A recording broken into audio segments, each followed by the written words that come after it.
from the ACC right now. You know, we're not trying to write off Miami. I think it would be awesome to see Miami in the college football playoff, but I do want to bring up their latest ranking just so you can really see it again. Right now, Miami is ranked 8th. That is above an Ole Miss that has beaten Georgia. Committee is kind of saying without saying, correct me if I'm wrong, Miami is better than a Georgia, which has beaten Texas and Tennessee. How did you interpret that ranking? I thought it was wrong. Yeah? I thought it was wrong because I don't think Miami is better than those teams. I think when you look at them defensively, like we can talk about their offense all day. Cam Ward, outstanding. Xavier Restrepo, Damian Martinez, like they've got the offensive firepower, but this defense is such a problem. Like we've talked about it at such a high level. They don't have a defense that equates to national championship caliber football. I don't think they're better than at Georgia. I don't think they're better than a couple teams that they're ranked. I think that they're going to have to prove that throughout the last couple games. They have to prove that their defense is improving. They just have to show that they're a better, complete. Yes, Colorado is a perfect example. Thank you, kids. They have gotten so much better fundamentally at everything, whether it be protecting Shadur, playing good defense, running the football. Yeah. Miami needs to do a little bit of that. But look at the defensive side of the ball. If they can do that, if they show that in the ACC championship, then I think you can leave them in as the lone team for the ACC. Why do you think they're ranked that now, Beanie? I don't know. Miami's not even the best team in their conference. Yeah. So I mean, it's kind of embarrassing when you look at the eyes of the committee and how they're evaluating. How can you not have SMU, the only undefeated team in the ACC, above Miami? It just doesn't make any sense. When you look at their schedule, all they've gone out and done is beat ranked opponents. Yeah, they lost their early season matchup to BYU when BYU was one of the best teams in the country at the time. But how? It doesn't make any sense. So the committee right now is just so mind-boggling to me how they're evaluating teams and how they're breaking this thing down. So, I mean, they got it wrong in this situation. No, they got it wrong because the biggest problem is that SMU isn't 7 or 9 right next to Miami over Georgia and those teams and those 2 lost teams in the SEC. So they should be going there. I'm glad you guys mentioned Georgia because you mentioned, oh, is Miami as good as Georgia? One thing that the committee does take in their criteria is common opponents. I know you're all over this. Yeah. Miami played Florida and beat them 41-17. Georgia played Florida, and when DJ Lagway was healthy, it was 20-20. Yeah. So, like, they do have that common thread that the committee will look at when everything's all said and done. And I know you've mentioned Ole Miss. And so does Ole Miss, Tennessee, and Georgia. Florida is the common opponent. Florida is one of those teams that has literally no business in the college football playoff, but will very much be a part of the conversation of the college football playoff. Are we sure, though? Because they do have really good losses, and they play in the SEC. So are we sure? Are we sure? We might not be. Break. Have to hit a break. I told you it was going to be fire today. It's just getting started. More college football pregame when we return. We are talking about the big clash in the Big Ten when Indiana looks to remain unbeaten as they face Ohio State and Columbus at noon. Who has the edge in this quarterback battle? We tell you next.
Back here in college football pregame, presented by Hellmann's, America's #1 mayonnaise. The regular season is running out of time as week 13 is here, and we will learn sooner rather than later which teams are for real.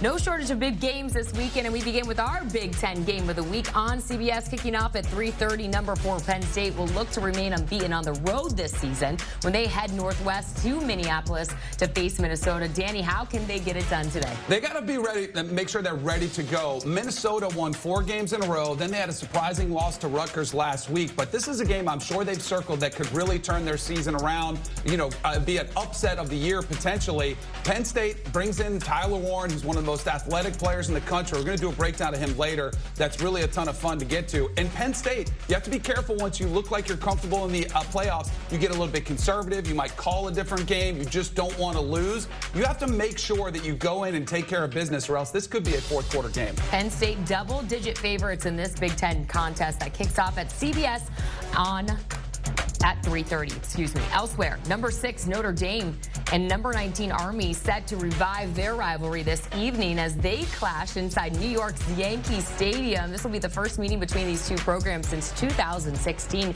and just the 4th since the turn of the century. So, Beanie, what are you expecting? I'm excited for this matchup. Army has the #1 rushing offense in the country. How will Notre Dame stack up? Yeah, they got the number total 6 defense in the country, but they haven't faced a running attack like this. This running attack can lean on you and tire you out. Kanye Udo and Bryson Daly, that 1-2 punch combination can't be deadly. Notre Dame can't go into this game sleepwalking if they want to continue their hopes at getting in the college football playoff. As the latest rankings may suggest, plenty at stake in that game. We'll talk about it shortly. Checking in now with the Big 12, where the Kansas Jayhawks looking to do the unthinkable, pull off their 3rd consecutive ranked upset today against 16th ranked Colorado. Damien, how do you feel about Kansas's chances of playing Heartbreaker today at Arrowhead Stadium? Well, they have a perfect opportunity. I mean, this is going to be a huge showdown at Arrowhead. Jayhawks DB Kobe Bryant has already said, I look forward to going up against Travis Hunter. Well, he's going to have his hands full with not only Travis, but this entire receiving corps because they are one of the best units in the country. And on top of that, Shadur Sanders has been phenomenal at getting the ball to his playmakers and letting them make plays. It's going to be a huge showdown in the Big 12 and a lot at stake in this matchup. Most definitely. Buffaloes control their own destiny right now, but those dreams could come crashing down in this road clash with a red-hot Kansas team. Elsewhere in the Big 12, a rivalry is renewed and the stakes couldn't be much higher as number 14 BYU faces number 21 Arizona State, and a game that has massive Big 12 and potential college football playoff implications as well, Danny. It's huge. BYU trying to, make sure they get back in the win column after that undefeated run. They lose last week. We saw Iowa State lose a couple games back-to-back after they had lost, and now they got to go Tempe where it's a sold-out stadium. Kenny Dillingham has been one of those coaches that probably would be in the Coach of the Year conversation if it wasn't for Kirk Cignetti and what he's done at Indiana. But guess what he has in a similarity with Kirk Cignetti? Gets a nice little extension this morning. Arizona State says, we want you here for the long term. Also bumped up some of the coordinators. So you start to win like this at a place like Arizona State, you're rewarded for it. I think it's big signs for the future for the Sun Devils. Would be a big week for them. Winner will have the inside track at making the Big 12 championship game and potential berth at the college football playoff. Last but certainly not least, it's a game we'll be talking about all morning long, all the way up to kickoff at noon in Columbus when number 5 Indiana looks to remain unbeaten on the season when they face number 2 Ohio State. Take your pick, Beanie. What are you most excited for in this one? This is by far the biggest game in the country today. When you look at Ohio State and what they've done up until this point, they've been very good. And you look at Indiana, they've been great, superseding everybody's expectations. What will they do versus a top 5 opponent in Ohio State? Yes, they got the number 2 total offense in the country, but Ohio State has the number 4 total defense. This is going to be a matchup that's won or lost in the trenches, and Ohio State is banged up there. Yeah, and the path to the Big Ten title features a few scenarios here, so just follow me. As we know, Oregon has already clinched a spot in the Big Ten championship game, which is on CBS December 7th. Indiana could clinch a spot in the Big Ten championship game with a win today at Ohio State. A few other scenarios we're going to get in a little bit later on in the show. Let's dive into this. And I want to begin with just how much pressure is on Buckeyes head coach Ryan Day. Danny, we were talking about it all season long. If he can't get it done this year, if he can't get it done with this team, this $20 million roster, will he ever get it done? There's been pressure on on him all season long, but just how much pressure is on him this game day? It's huge because it's different type of pressure, right? Because I think there's hot seat pressure where you could potentially get fired if you lose a game, and I don't think that's what Ryan Day is facing, but I do think he would probably enter next season on the hot seat if he lost this game. But you talk about a miserable situation to be in. If you lost as a 2-touchdown favorite or close to it against a team like Indiana, who has not been a perennial blue blood or a rival of yours, and you had this $20 million roster, Jordan, that you mentioned that 2 former Ohio State coaches both said, Jim Tressel and Urban Meyer said, this is the most talented roster in the history of this tradition-rich program. That would be embarrassing. It would be utterly disastrous for the season, because then all of a sudden, do you get into the playoffs? Then you could miss out on that potential goal. So I think the stakes are massive for Ryan Day. And what about his counterpart? Indiana's Curt Cignetti. He surpassed expectations this season, leading this team to a 10-0 record right now, earning him that $8 million contract extension. What will be the headline tomorrow morning if Indiana and Curt Cignetti get it done? Oh, see, now I think Curt Cignetti is playing with house money. You guys like to do that? Whenever I'm up in Vegas, that's the money I like to go big with. Yeah. You know, I think that's where he is. He has nothing to lose, because if they lose, everyone's like, well, it's Indiana. You know, they were a little bit fraudulent. That'd probably be the narrative after this game. But if you win it, all of a sudden, you become even much more of an already, figure in Indiana history as a coach that brought this team to their first 10-0 start, that knocked off the Buckeyes, that would put them in the Big Ten and probably a lock for the college football championship. So I think that would be just ginormous for Curt Cignetti. But as far as stress and what's at stake, I think it's pretty low stress for Curt Cignetti, which I wonder if the team could play like that. Yeah, Imagine how much better that quote, Google me, I win. Imagine how much better that quote would It holds so much more weight. After getting a win against Ohio State and Ryan Day and the best roster that money can buy. You're right, Danny. Curt Cignetti, he's playing free, and he's going to tell his team that today. Go out, make plays, take shots, make some of those high-risk, high-reward plays, because that's going to help us beat this team. And again, you don't go in telling your team, if we lose, like, we'll be fine. But again, Curt Cignetti knows that. I think his players know that. It could hurt their playoff chances, but at the end of the day, they're building something special that it goes beyond just this year. So just go out, play free. I know he's going to coach that way. I know Curtis Rourke is going to go out, spin the ball around. This defense is going to fly around. It's going to be a super exciting matchup. You guys have been in those locker rooms before. Just how bad do these players want it for Curt Cignetti? I mean, what's the chatter in Indiana's locker room, you think, today? Well, I would describe it as we got to keep doing what we're doing, because Curt Cignetti, our head coach, has given us the keys. He has given us the formula to win. We've been doing that, and the results have been what they have been. And we're 10-0. We're undefeated. So as long as we keep following the lead that Cignetti has set, we will continue to play well. We'll continue to win. We'll continue to make him look like a great head football coach. So to me, if I'm looking at Beanie, if we're in that Indiana locker room, we don't have to go out and do anything different. We don't have to go out and be Superman. We just got to play to our strengths, do what we've done all year long, and we'll be just fine. Yeah. But there's something that can creep in when you've been winning and you've been dominant, and people have been talking about you all season long about how you've been playing and your position in the Big Ten and potentially a college football playoff berth. Sometimes you can say we've made it, we've arrived, and hopefully that is the case with Indiana, but I could definitely see that being the situation. I go back to 2006. We were playing at Ohio State. We beat Michigan. It was the only 1 versus 2 matchup, ever in Ohio State, Michigan. We beat a number 2 Texas. We thought we arrived. What happens when we got in that national championship game with Florida? We got boat raced. Really? It was ridiculous because we were so focused and so happy to be the team that nobody ever would have went out and beat 3 number 2 teams in the country. And we beat 2 of them. We said we were going to do it in the national championship, riding that wave, and we drowned. The only thing, you're 100% right, Beanie, but the only thing I will say to counter that is Curt Cignetti comes from the Nick Saban coaching tree, so I know he is not feeding into the rat poison. He's not going to let his players get complacent. He does not feel like he has arrived, regardless of the contract extension, regardless of the first 10-0 start in Indiana program history. Curt Cignetti knows how to get things done. He knows it's about this game, next season, the season after that. So I don't think that if I had to guess, maybe Coach Saban might have called him, maybe he might have made a call to Coach Saban, but I'm sure Curt Cignetti is not going to let his team be complacent and feel like they have arrived and just absolutely go out there and put up a no-show. And what he's got going for him is all the haters that are knocking him. And it seems like those motivate him. Yeah, not like Mackenzie. Exactly. She's still over there, by the way. But that is what I do. It is. They do have a lot of doubters who think they're going to get blown out, so he can use that as motivation. But I think, too, a lot of the country rooting for them in this game. Let's get to Ohio State here. You know, Beanie, hardly any teams are at full strength. It's week 13 of the season. It's no secret that Ohio State is dealing with a ton of injuries, depth issues, especially to their offensive line. 2 offensive linemen now out for the remaining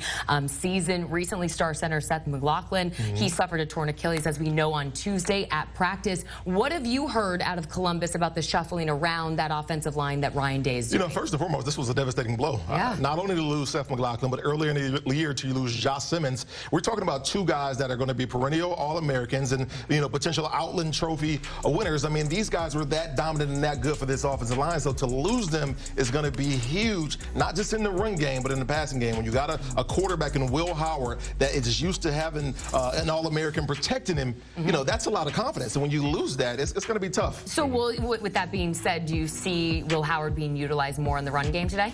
I most certainly do. Yeah. I think this is the game to where Ohio State tries to open it up, running the football with Will Howard. Obviously, we're going to have Carson Heisman back there at the center spot. Then, obviously, Donovan Jackson still there at left tackle. But we also move in Severfield there at the left guard spot. So a lot of shuffling around on this offensive line.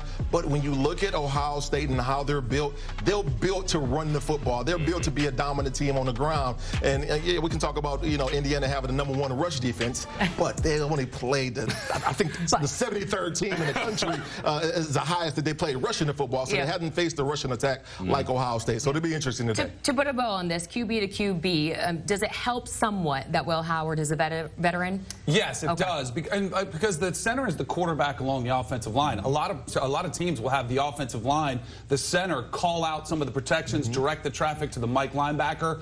I think Will Howard, but he is new to the system, but I think he's veteran enough where he can take over some of that communication. But the little things, like even that we take for granted the center snap exchange in shotgun, or if you come up in a quarterback sneak or you come up in a short yarded situation, goal line situation, you're used to Seth McLaughlin in all the drills, every live game situation. Every center sort of has a different sweet spot, like where they like the ball, where you have to give pressure, some you have to give a lot, some a little. So those little things, and one turnover could determine the outcome of this game. So that's the one thing that I'm kind of looking for, because I'm sure it's another 3 or 4 or 5-star that's filling in for Seth McLaughlin. But it is that timing and communication that I think is really important. That's a great point. No experience like being out there on the football field. Right. Yeah. So if you haven't played all year, it's definitely going to be an adjustment. Right. Yeah, they're going to learn today. You're going to learn today. Yeah. All right, so we talked about this intriguing coaching matchup, right? I do want to get to the field matchup. What are you keeping your eyes on today? Well, my matchup of the day is going to be the 2 Ohio State running backs, Travion Henderson and Quinshon Judkins, against this Indiana defense that is ranked #1 in rush defense in the country, although Beanie says they have not played anybody. But this is a huge matchup to watch, especially because we're talking about Ohio State has had so many issues with the offensive line. They're out there starting center.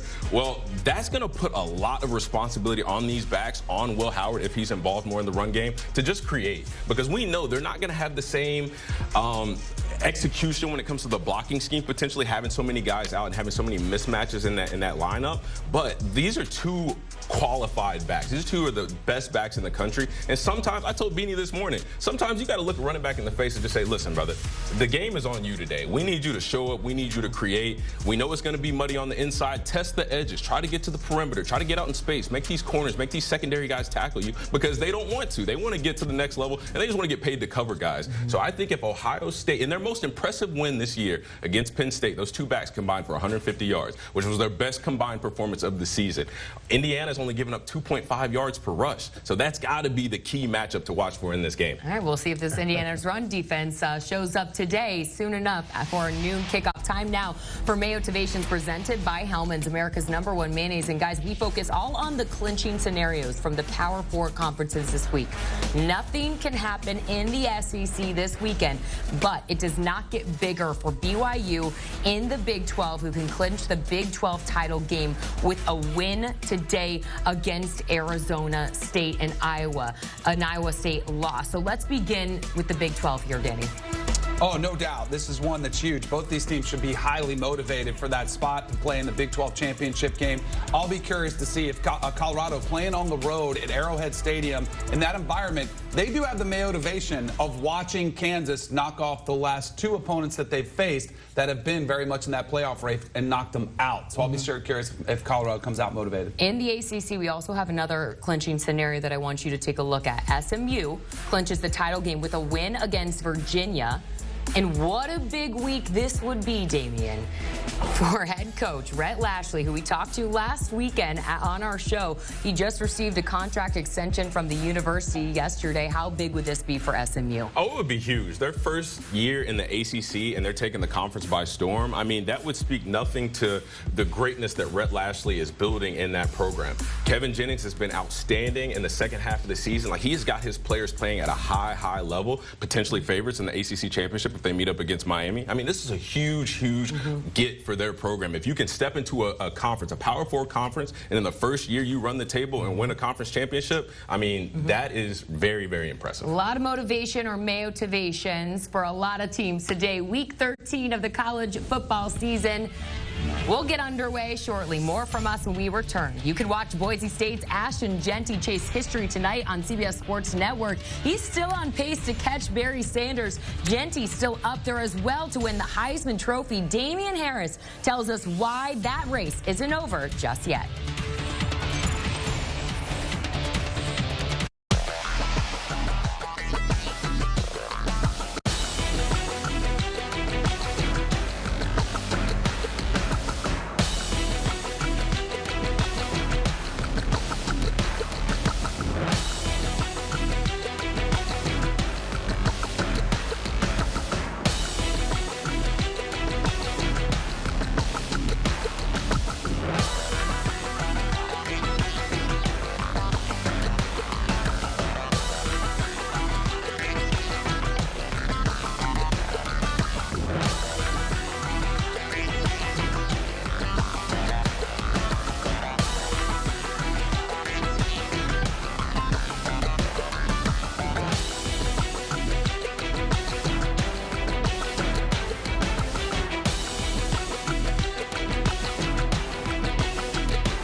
Back here in college football pregame, where week 13 of the college football season kicked off last night under the Friday night lights.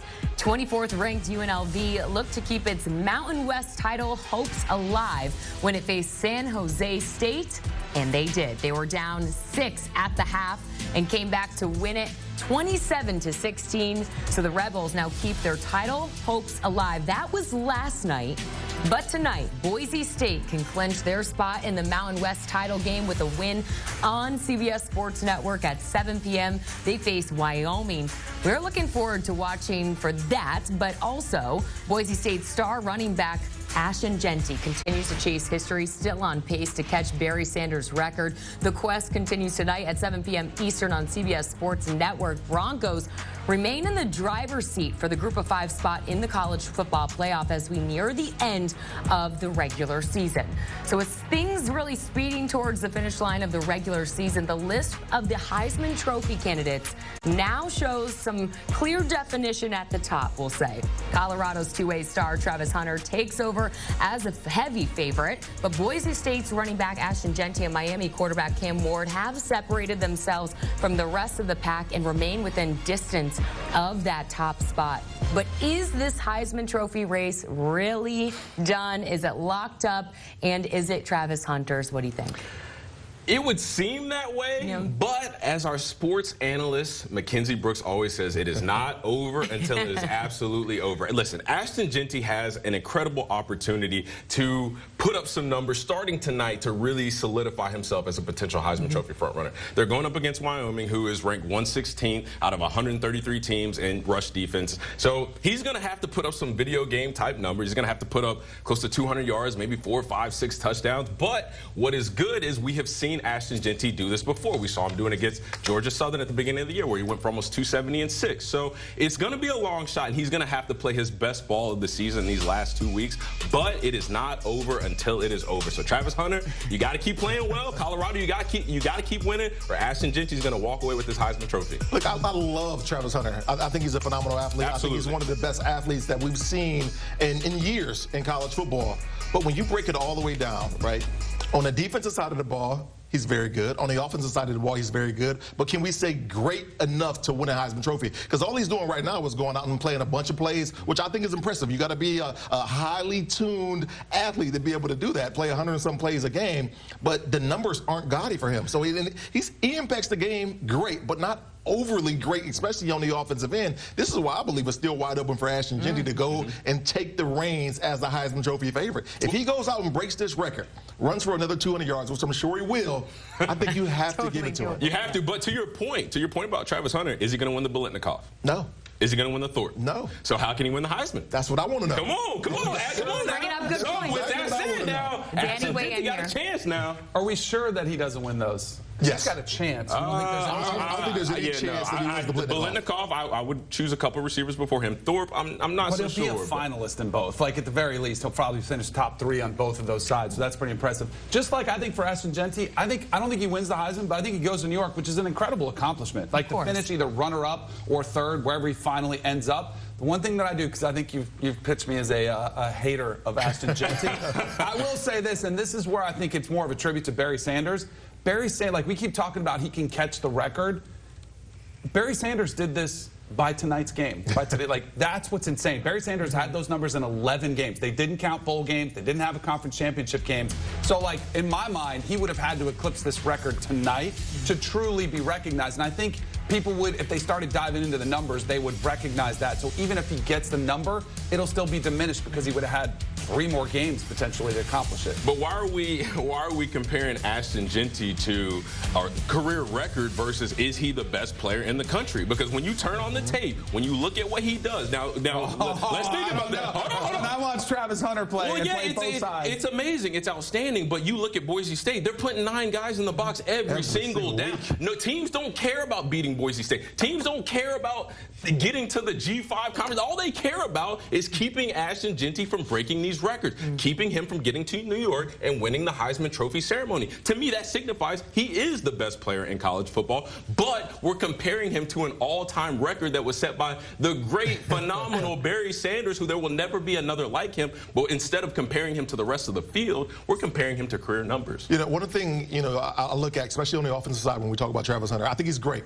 But we're not seeing defenses roll double guys to his side. Correct. We're watching him be in one-on-one situations more often than not on the offensive end. So when you look at that, when you break that down, I don't think you really can say, you know what, he's the unequivocally Heisman favorite right now because he's not commanding what a typical Heisman guy would command. Ashton Jenkins commanded an extra 2 or 3 guys. Or even defensively, like teams aren't like, okay, we're not throwing to Travis Hunter's side of the ball. Like we're not throwing to his side under any circumstance. Like teams are not telling their quarterbacks, okay, Travis Hunter's on the left side of the field, you throw it to the right side of the field. So on both sides of the field, he's not being treated like. Evaluate everything.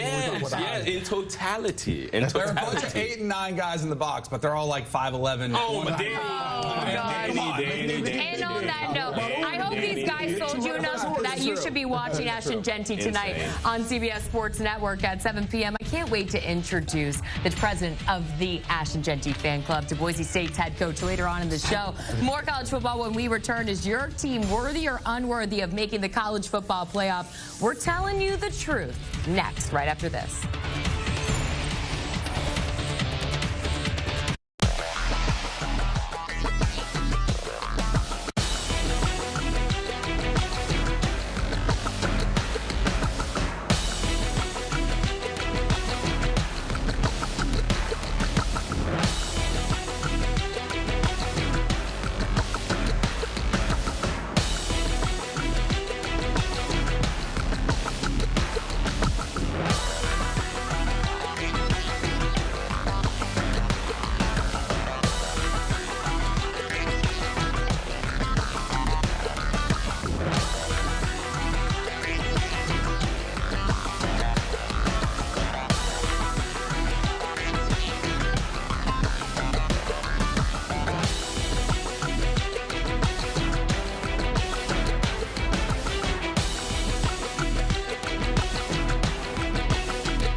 Here on CBS Sports HQ, college football pregame presented by Hellman's.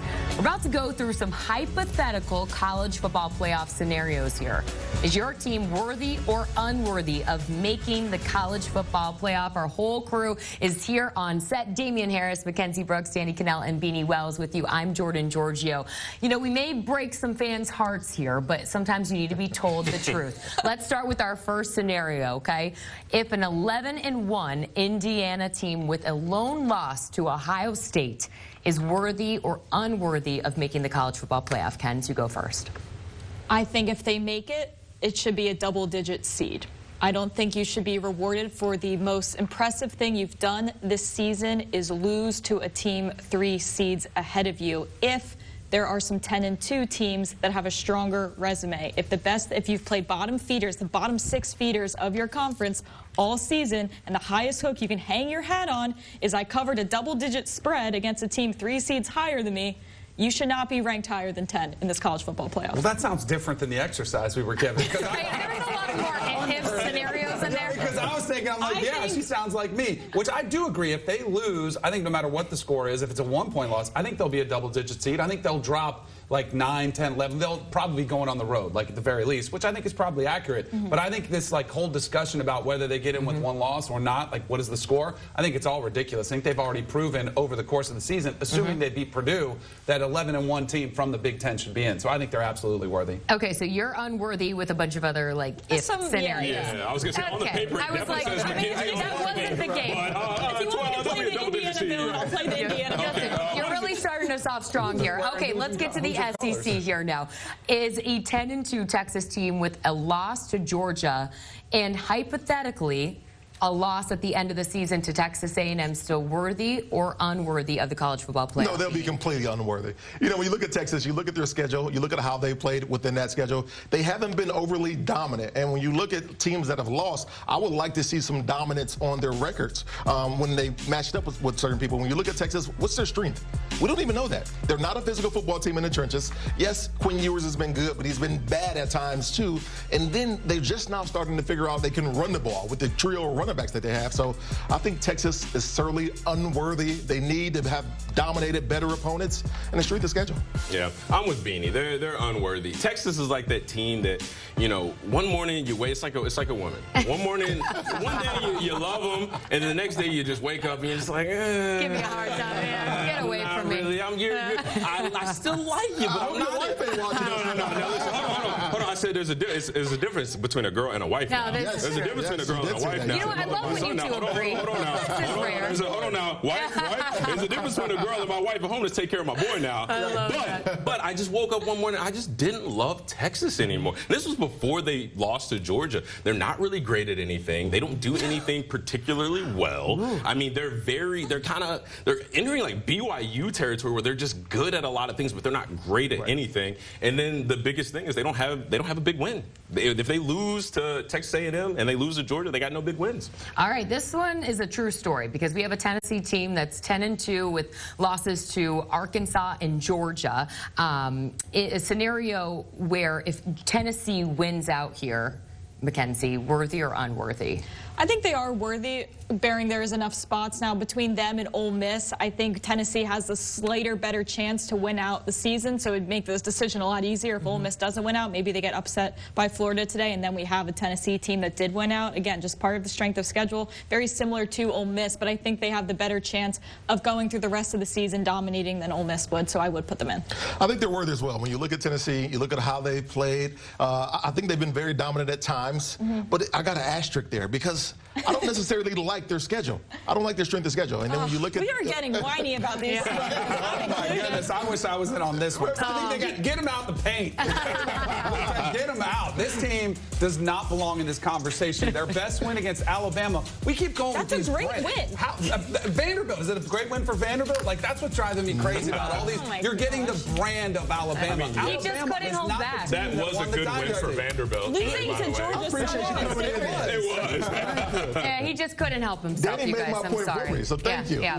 All right, lastly here, let's get to the Big 12. 10-2 Colorado team with a loss in the Big 12 championship. Worthy or unworthy? We'll get everyone in here, but we'll start with you, Damien. I would say unworthy, but only because we have this expectation there's only going to be one Big 12 team. And that's my only explanation for it. If they lose in the Big 12 championship, we're only taking one team from the Big 12, and that's it. So they're unworthy. I think there's a difference. I'm actually not even going to go down the SEC path. Keep it in the Big 12 here.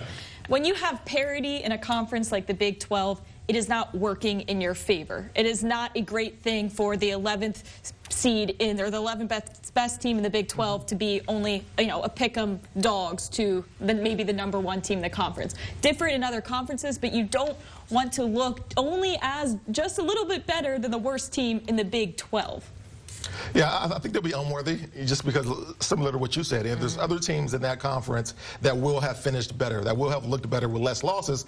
But from a viewership and an eye standpoint, heck yeah, they're worth it. Everybody wants to see Colorado. Right. Give me Colorado. It's a TV now. It's good for the plot. Yeah, but in terms of really breaking it down and understanding, the wins and losses, no, I think you got to put them out. I think there's parity all over college football, which is why Texas A&M, as I'm looking at the standings, they're the second best team in the SEC according to the standards, and they're only a 2.5-point favorite against Auburn. That's why I think we have to honor what happens on the field more than ever. Here's why I don't think Colorado would be worried.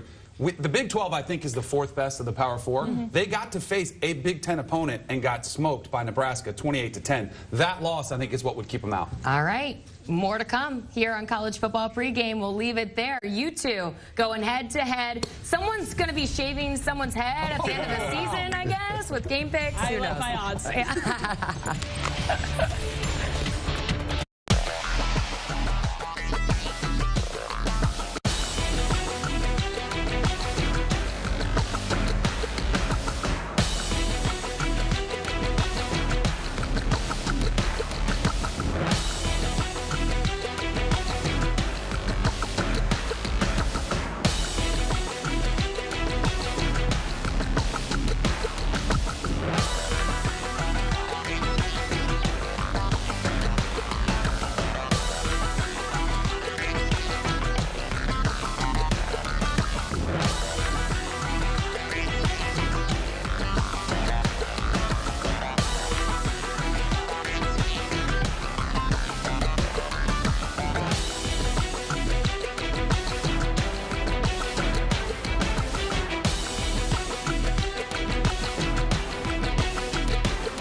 get you some fresh HQ headlines. San Francisco 49ers quarterback Brock Purdy is out for Sunday's game against the Packers with a shoulder injury.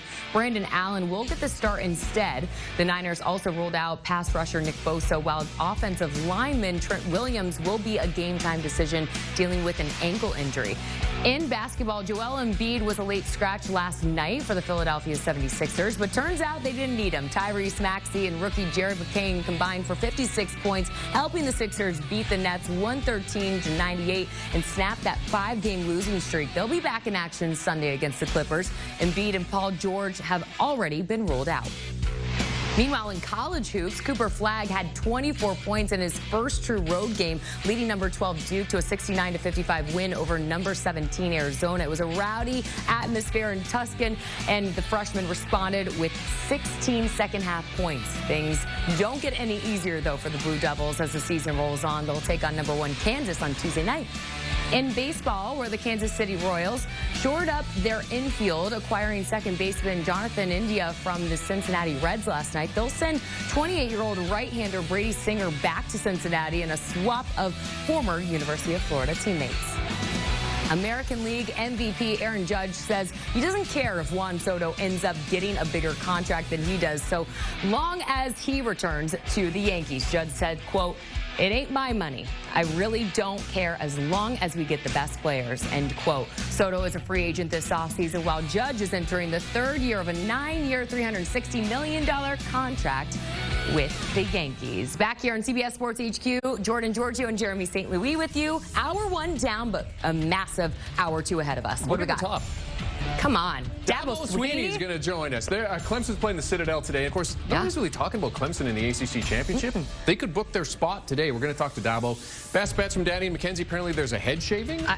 That's what I'm hearing. We did this between the breaks, by the way, so they'll get into that. What's next for LSU after what happened with Bryce Underwood and the flip to Michigan? The guys that got some input on that. And we'll go out to Columbus at big game today between Indiana and Ohio State. Patrick Murphy with a live report for us. Hour 2 college football pregame next.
Historic rivals with unforgettable seasons meet in a game of honor. The Army-Navy game presented by USAA, December 14th on CBS. Welcome to Hour 2 of the College Football Pregame Show here on CBS Sports HQ, presented by FanDuel, America's #1 sportsbook. Jeremy St. Louis alongside Damien Harris and Beanie Wells. We're taking it right up to the noon kickoffs and beyond as we work our way through the penultimate week of the college football regular season. Big games today, gentlemen. Lots of pressure. So let's talk underdogs for this start of the second hour. Beanie, you like an almost 3-touchdown underdog to bark or bite this afternoon. Yes, absolutely. I like Kentucky in this matchup. You know, I know a lot of people are going to sit there and say I'm crazy, but when you go back and you look at Kentucky this season and how they played in big matchups, they should have beat Georgia, lost to them by 1 point. Yeah. Then you go along, they beat Ole Miss outright 20-17.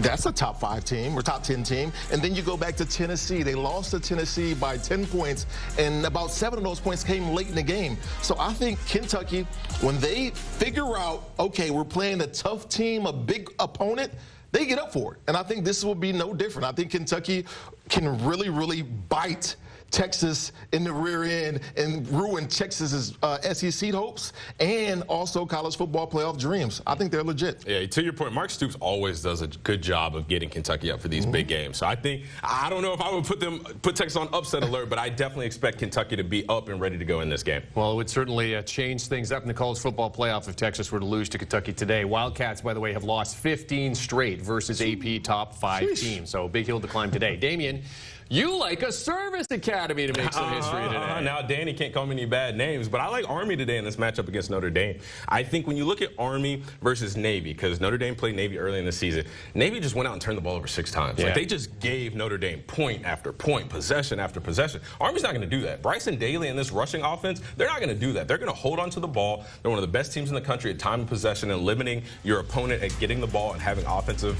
drives and, you know, trying to get down and score the ball. So I think it's going to be a huge challenge for this Notre Dame team. I think they're unproven. I think they've been untested. We all expected this Navy game that they played early in the season to be highly contested, but like I said, Navy just went and gave them the game. I don't expect Army to do that today. I expect Bryson Daly and this run game to show up and be a huge factor in this game to take down Notre Dame. Army is one of my favorite teams. Really? They are. I mean, they've been so dominant. You know, I like running the football. And when you talk about running the ball, who runs it better than, you know, Bryson Daly and Kanye Udo? I mean, those guys are so dominant and physical. And like you just said, I don't know if Notre Dame has been ready for a run game like this. That's going to consistently just bring it play after play after play. They're going to wear you down, and they're not going to make mistakes. 2 fumbles on a year. As much as they run the football, they only have 2 fumbles. That's impressive. And that could have been Navy. It could have been, but then they just started turning the ball over. They had turnovers on special teams. They were muffing punts, and then they had to play from behind. Then they had to just start throwing the ball, and then we saw what that result was. Right. Army is going to be competitive from the start of the game to the end of the game, and if they can run the ball the way they want to all game, I think they can win. Do you think they use the Navy game versus Notre Dame as kind of a little mental preparation because of the fact that Navy turned the ball over so much? Any team that plays Notre Dame, you look at Navy and be like, if they don't turn the ball over 6 times, you have a chance to win this game. Similar style offense. Exactly. I mean, those gashes and lanes were there. Yeah. All right, well, Army has never started a season 10-0 and looking to do it tonight as they take on the Irish. All right, time to get some more thoughts on that game and some others as Danny and Mackenzie go head-to-head. It was Kenzie's cave last week. Who has ownership this week? I'm a little confused because I went 2-0. Yeah. Or 2-1. Yeah. You went 2-1. So right. So here's what happens. Here's the tiebreaker, because I got to know our producer and made sure that this was Canel's Corner this week. You bet against your alma mater and you lose that bet, then it's automatic loss because you took Tennessee. That is called hedging happiness, Danny. Okay, well, you hedged happiness and you lost the naming rights to our corner here, our gambling corner. All right, we just heard the fellas in there talking about Army Notre Dame. You know, we heard some of the picks that they like. I know you have a play in this game. What do you like? Yeah, Damien, respectfully, I couldn't disagree more. I don't think Army is putting up more than 2 touchdowns here if they're lucky. I like Army team total under 14.5. We were talking about a Notre Dame defense that is so legit. As somebody who was on Florida State over 6.5 total points in a game against Notre Dame that did not hit, I am well aware of how legit this Notre Dame defense is. They don't allow over 14 points to anybody outside of that Louisville game where they scored 24. Everybody has been under this number. I talked about it with Navy as well. Nobody is more familiar with military academies than Notre Dame. This is not some scary, weird new scheme that they're dealing with. They They play them all the time, and they're ready for this game. All right, so I love the way you're thinking. I actually love the way Damien and Beanie were talking about this game, too, because I think the way we're all talking about it is lower scoring. Like, yeah, I kind of lean towards Notre Dame, but the way Army controls the football and controls the time of possession, I don't think there's an opportunity for a lot of points for Notre Dame, unless there's 6 turnovers like you saw against Navy, but I don't think we see that again. So I'm going to take the under 45.5 in the game. All right, I know one of your favorite plays is going back to the well in the ACC. What you got? So I always say death taxes SMU team total overs. Now, I've cashed that too many times that I just feel like I can't do it again, so I'm just taking the spread. I still believe in it. I think this could be a 20-point blowout against UVA. UVA's playing for nothing. They're not even bowl eligible. This is an SMU team that's looking for style points. A few teams left still in that playoff hunt around that bubble that need to prove that they can take care of the lesser conference opponents. SMU is certainly one of them. This is one of the teams where they have a poor game like they did against Boston College. You can almost always guarantee that they're going to bounce back in a heavy way. I know. If I had to play in that game, I would just take SMU's team total over. That's the one you've taken a lot, I think. But I'm a little bit worried about Virginia in that spot. I'm going to go to the game on our air, Minnesota versus Penn State. Penn State traveling there. Minnesota, they had won 4 games in a row, then lost to Rutgers. I think the chance of that was maybe they were looking ahead to this game. They were starting to feel a little bit overconfident. I think they're a pretty good home underdog there. I'll take the 11.5 points for the Golden Gophers. I think Penn State has a tendency, possibly. They're such like in a comfortable position. You start getting a little bit more conservative, playing not to lose, and that gives the team that you're playing against a little bit of an opportunity there. You have another ACC play. I think deep down inside, you're like an ACC girl. Oh, I want to go that far, but they are making me money. I'm going to go with Duke plus the 3 against Virginia Tech. I was stunned to see that they weren't outright favorites in this game. I think we're still just so stuck on that Miami game, but they still played well, and the same quarterback is now putting up 230 yards, 8 touchdown to 3 interception, ratio, and the Virginia Tech quarterback is just going back to his old ways. He's not really a dual threat quarterback anymore, so that's why I like Duke here. All right, this is kind of a sicko mode because this game just could be gross, but I am very curious to see how Mizzou bounces back after thinking they had a win of the year against South Carolina, but then we saw Lenora Sellers drive South Carolina down the field late and come back for this miraculous home win for the Gamecocks. They go to Mississippi State. They're going to get a lot of cowbell. It's a tough place to play, and Jeff Lebby does not have a win against a Power 4 opponent. I like Mississippi State to cover, and I also think they're a live dog in this situation. My guy Chip Patterson's on this one. Yeah, if you want to get a little bit crazy, you can do that, but I do like Mississippi State to win this one. All right, back to you guys in studio. Jeremy, where are we going? All right, Danny, thanks very much, guys. Appreciate it. It has been a rough season in Baton Rouge and Tallahassee. Oh, boy. This week, Brian Kelly just lost the #1 recruit in the class of 2025. And Mike Norvell's Florida State, Danny, one of the worst teams in all college football. So what is next for both? The panel is going to discuss. At the top of the ACC, Clemson remain in the fight for an ACC title. They face the Citadel on Saturday afternoon, and head coach Dabo Swinney is going to drop by to chat with us about that and more. And get your tinfoil hats out. Danny has us on for another Canal's conspiracies. Oh, my goodness. You won't believe what Danny is buying into this week. College football pregame show continues after this.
Welcome back to College Football Pregame, presented by FanDuel, America's #1 sportsbook. It has been a rough season for the reigning national champions, who have had instability at the quarterback position this season, but all that may be about to change because the #1 prospect in the class of 2025, quarterback Bryce Underwood, flipped his commitment from LSU to the Wolverines on Thursday. The Belleville, Michigan product is expected to be a day-1 starter in Ann Arbor. So, while Michigan celebrates, LSU and head coach Brian Kelly are left to try and figure out what's next for them at the quarterback position.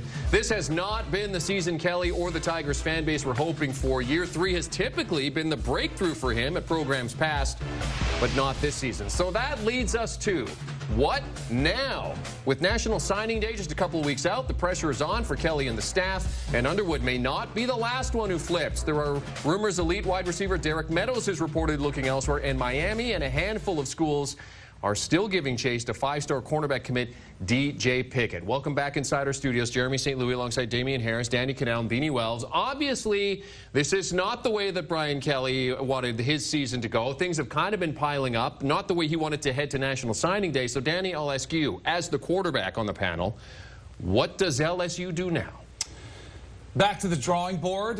You know, I mean, I'm sure this one, because this is somebody they had pegged for their future, right? This was a quarterback that everybody was been after, and I've talked to a couple of guys. Bud Elliott on Cover 3 is super dialed into the high school recruiting scene, because I'm always a little bit skeptical. Just because you're a 5-star doesn't mean you're an automatic savior to a program. But he did talk about Underwood as like a generational type player who looks almost certain to be somebody who can at least give you a bump where you're going to be competitive in that situation. But the good news is, if you're LSU, there are a lot of other options, including in the transfer portal. We've already seen the past couple years the transfer portal movement has been wild, and we've seen unexpected things happen. If you're LSU, I think if you lose out on this one, you look at it and say, you know what? Let's allocate some of the money we'd give to him to somebody who's proven already. And it might be a name that you think is comfortable at a good school, but you're LSU. You try to draw them in, be your quarterback for the future, and get somebody with a little more experience where there's not the risk of the unknown of a high school kid being your savior. Damien, sorry, they do still have Garrett Nussmeier coming back. Right. You know, and that's one of the things that I think you have to worry about, or you have to think about. When you're sitting in a situation and you're Coach Kelly, you have to worry about winning right now. So Garrett Nussmeier is going to give you that best shot. You better get your defense fixed. Now, in terms of recruiting, you better go out and recruit some guys that can rush the passer, some guys that can cover, because that's been the main issue when we talk about LSU. It really hasn't been the quarterback play. Maybe he's thrown a couple of inopportune picks in not the best situations, but for the most part, he's been a solid quarterback. Garrett Nussmeier can play some football. Yeah, he can.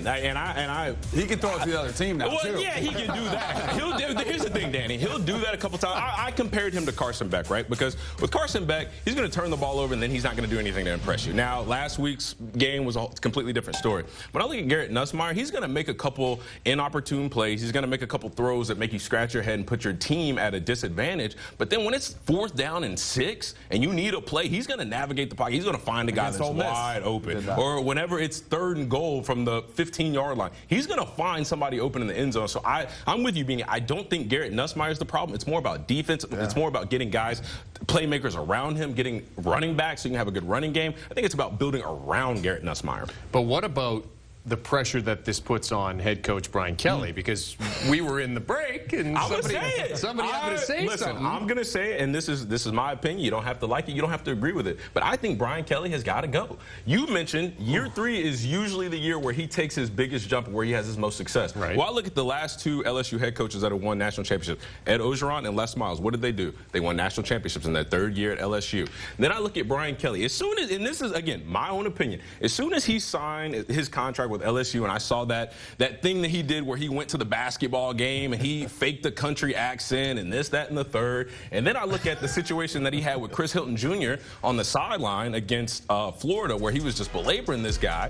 And I think he's not fit for this culture. He's not fit for Louisiana State University's football program. That's just my opinion. Now you got your #1 recruit flip.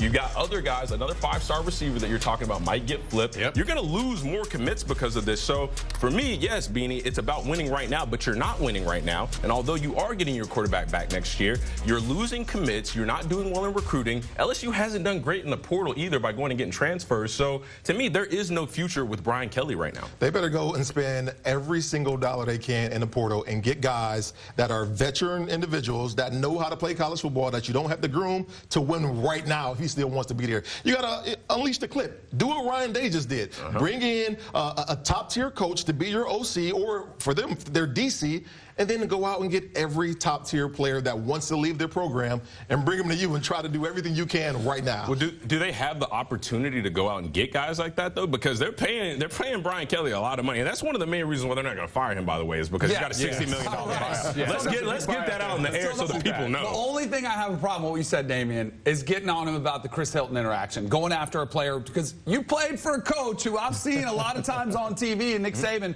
going after just chewing a guy out. Yeah. And every time I was chewed out, I know I deserved it, but I think we've gotten soft where people were more outraged that Brian Kelly was, chewing out a player than for their missed tackles or for him running a wrong route or dropping a ball. I think that's more of a generational thing, but I'm surprised to hear it from you because I know you responded and you played under coaches who did yell at you. But they never crossed that line, though. To me, when I watched that, he crossed the line. He challenged him as a man, as a young man, as a young individual. I thought that was totally different because Coach Saban got in my face plenty of times. He met me on the field sometimes. I get a false start. I remember he met me on the field. Like, what are you doing? But it was always critiquing in a way that made me a better player and made me better for our team. I didn't think what Brian Kelly what he did there, I didn't think it was that. It seemed more like a power trip. Like, who are you? Who do you think you are? I am Brian Kelly. Which, granted, he should have been more coachable. He should not have walked away while his coach was trying to talk to him. I 100% agree with that. But whenever you start trying to power trip with your players, I think that you're battling a battle that's not going to help you win football games. So that was my problem with it. Not the fact that he got on a guy or tried to get up in his face and coach him hard, but he wasn't coaching him in a way that was like, hey, you're going to be a better football player after this conversation. You're going to be a better player for our team and help us win. It was just more of a power trip to me. That was my 2 cents on it. All right, so that's what's next. Now let's transition to what if. This would be a good conversation, just to have a little fun. Damien, what if Army upsets Notre Dame tonight? They're in the playoffs. That's it. I mean, they're undefeated. You got to put them in the playoffs. It's pretty self-explanatory. Notre Dame is not the team that a lot of people think that they are. They haven't been tested all year. This is going to be the game to show that. I personally don't think that Notre Dame belongs in the 12-team playoff. I expect Army to show that today. But with a win, Notre Dame is out and Army is in. What about Boise State? I think that's what gets interesting because I think Army would have a win over a top 10 team when Boise State has hung their hat on keeping it close versus Oregon. That's the debate I think that would get really interesting. I also think it would potentially put the Big 12 in jeopardy. It does. Especially if they all of a sudden have a 3-loss team potentially. It would shake things up ginormously if Army pulled off. What about the ACC, though? You think it has any? Possibly, yeah, for a second team. That's where I think, because the ACC champ, I think, is a 1-loss or even 2-loss. I think is secured in getting one of those buys, but then it becomes very much, they're going to steal a spot from somebody that would be very upset about it. They can steal a spot from one of those SEC teams where we were. Now, that's the best scenario. That's the best scenario. That's why we created this college football playoff when we expanded it to the teams that we did, for teams like Army to get an opportunity to get in, not for us to just see it, savaged with, Big Ten and SEC teams. No, let's open this thing up and see what these teams really can do. Can we have that Cinderella story in which we've seen in basketball for so many years? That's why we did it, right? Yeah. Army has not beaten an AP top 10 team since October of 1963 when they beat Penn State 10-7. All right, here's a doozy. Oh, I love this one, Danny. What if Kansas upsets Colorado? I don't think this is that crazy. I mean, the odds makers don't think it is either. No. Colorado is just a 2.5-point favorite. We've seen that be a very trendy line for people to pick the outright upset, which maybe you might hear later on the show. I think it just means Colorado got by a pretty good football team. Kansas, as much as we talk strength of schedule, this is their 6th team that is currently ranked in the top 25 by the selection committee. They have had a brutal schedule. I think they're better than their record says they are. Clearly, they've fallen way short of expectations, but Jalen Daniels is a dynamic quarterback, Devin Neal. I don't think it would be that crazy of an upset, but I do think what it would do is knock Colorado out of the playoff picture and out of the Big 12 championship race. So that's like the reality of the situation. And I wouldn't look at Colorado any differently. I think they would lose to a team that's a pretty good physical team. Yeah, we talk about teams that are just so much different than they they started the season, Kansas is one of those teams. Yeah. Just like BYU's a completely different team than they started the season. So I don't think it would be a huge upset, but I certainly think Colorado's chances of getting to a Big 12 championship and a college football playoff are completely out of there when you lose to an unranked opponent, even though we all believe that Kansas is a quality football team. I think this anyways. I think Deion is gone after this season, but if they lose this game, where's he going? Where's he going? Dallas? Well, where's Shedeur going? Exactly. Where's Shedeur going? I mean, listen, they're talking our quarterback though. Yeah, I don't know if I can see it. I don't know if I can see Deion sticking around, losing Travis, losing Shedeur. Like those, obviously Shedeur is his son, but Travis is also like his son. He's come out and he said that like this kid is a son to me. He's been one of the biggest believers, one of the biggest hype men in Travis Hunter and what he's doing and getting people to recognize how special that is. But I definitely think if they lose this game, they don't get to the Big 12 championship, they don't get to the playoff, Deion's out of there. But think about this with Deion Sanders. If he stays at Colorado and he's able to recruit at the clip that we're seeing him recruit, this is going to be his easiest path every single year, controlling the Big 12 to the college football playoff. It could be. I don't see a better situation for Deion. Obviously, you talk about the NFL, but in college football, I don't see a better situation. He could rule the Big 12 for many years to come and continue recruiting top-tier talent. Florida State? I don't know. Florida State, maybe? By the way, Florida State, maybe? I don't know. Kansas 3. Oh my God. Kansas is 3-1 on his last 4 home games against AP top 5 teams. Just put it on. All right. Hold on. AP ranked teams. Canal's conspiracies time. Danny's got his hat on. Oh, boy. This is going to be interesting. Are we ready for this? Because I have to make sure that I don't breathe in the chemtrails, that I don't get snatched by aliens, and I think I just saw Bigfoot on the way in. But I am prepared for anything that comes my way. All right, conspiracy number 1. We've had this debate about strength of schedule more than ever before, and the loudest crowd that has been crying about strength of schedule has been from the SEC, whether it's girls like Mackenzie Brooks, who's an SEC graduate, or it's Kirby Smart after the Tennessee game saying what a tough place it is to come play in Georgia and complimenting and saying how our strength of schedule is tougher than anybody else's in the countries. We think it's about more teams in the playoff, but I don't think that's what it's about. I think the SEC is terrified to travel up north to try to play a road playoff game in the playoffs. I did a little research and found some of these temperatures of what they would possibly be playing in if they go cold. Alabama would be playing in South Bend at Notre Dame. You'd have Ole Miss at Indiana, and you'd have those very Georgia Bulldogs traveling to Penn State. On average, high of about 33 degrees, low of 21, and a chance of snow always in the vicinity. They are scared. They are terrified. I mean, I saw receivers last week. It was 55 degrees in Athens, and they had heat warmers and benches warmed up for these players on the sideline. Tennessee was crying because theirs were broken. Why were they there in the first place? It was 55 degrees. They are terrified to travel up north. All right, last one. We got some running backs here on the set with us today, and Beanie and Damien, and this has bothered me because I think there's an anti-quarterback bias in the Heisman Trophy race. We're talking about all these players. We got Travis Hunter and Ashton Genty, and everyone wants to give it to somebody not named a quarterback. Quarterback is the most valuable position in the sport. It's filled by the smartest guys and the best looking guys in the room. Why are we diminishing what quarterback means to the game? Ashton Genty's been awesome, but if you take him off Boise State's roster, they're still probably the same record. Same thing with Travis Hunter. If you take him off of Colorado, guess what? They're still 8-2 because Shedeur Sanders is the most important player on that team. And we're not looking at Cam Ward from Miami, who has put up phenomenal numbers. If Cam Ward isn't on the Miami Hurricanes, they're 6-4. That's the bottom line. Dylan Gabriel makes it look too easy, and we're giving him a hard time. He's forgotten about in the race, and we're not even considering him anymore. All he did against Ohio State was put up massive numbers. He's the all-time leading passer in college football, and we're just forgetting about him. He's played more than anybody else, Danny. He's played almost twice as long as anybody else. Anti-QB bias is real. Danny, Jaden Daniels, Caleb Williams, Bryce Young, Devontae Smith, Joe Burrow.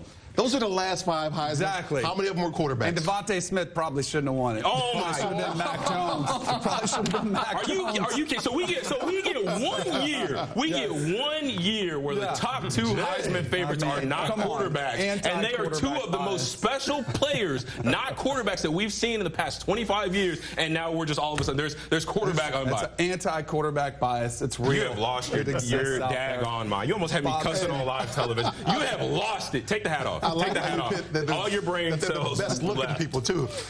I mean, I just got to state the facts. Amazing, amazing. Great stuff, Danny, as always. Hey, two of the most efficient quarterbacks in college football square off this afternoon at the Shoe, but only one of them will have his usual center, and it's not Will Howard. We'll discuss that and break down the impact with our guys next.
Welcome back to College Football Pregame Show, presented by FanDuel, America's #1 sportsbook. Let's get you an injury update here, and we're going to start with Ole Miss, because it looks like good news for the Rebels and their star wide receiver, Trey Harris. After being listed as probable earlier in the week, he's off the Ole Miss injury report as they travel to the Swamp to play Florida. Harris ranks 5th in the nation, 987 receiving yards, even though he hasn't played since October the 12th. They'll kick off at noon Eastern in Gainesville.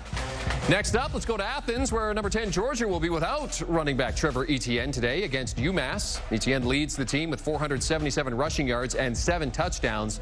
Bulldogs massive 42.5-point favorites today against the Minutemen.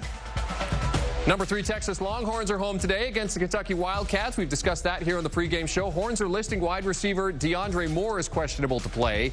Moore hurt his foot in last week's win over Arkansas, played just 5 snaps. And they're going to kick off at 3:30 Eastern time in Austin. Number 6, Notre Dame has a huge showdown tonight with 19th-ranked Army. The Irish will have to find a way to slow down Army quarterback Bryson Daly. They're hoping for good news on defensive lineman Howard Cross to help with that. He's questionable with an ankle injury after missing last week's win over Virginia. Cross comes into the week with 5.5 tackles for loss and a career-high 4 sacks this season. Well, 2024 has not been a good year to be an offensive lineman at Ohio State. The Buckeyes now down to 2 starters after they lost center Seth McLaughlin to a torn Achilles in practice this week. A 5th-year senior, McLaughlin transferred to Ohio State over the offseason from Alabama. He was the Tide's starting center, making 24 starts at Alabama and appeared in 35 games in 4 seasons before arriving in Columbus.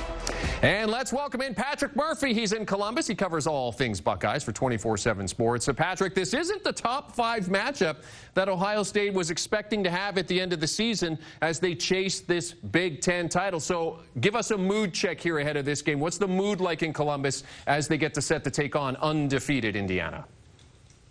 Well, I think it feels like a top 5 game here in Columbus. I think Buckeye fans are well aware of the Indiana team that's coming to town.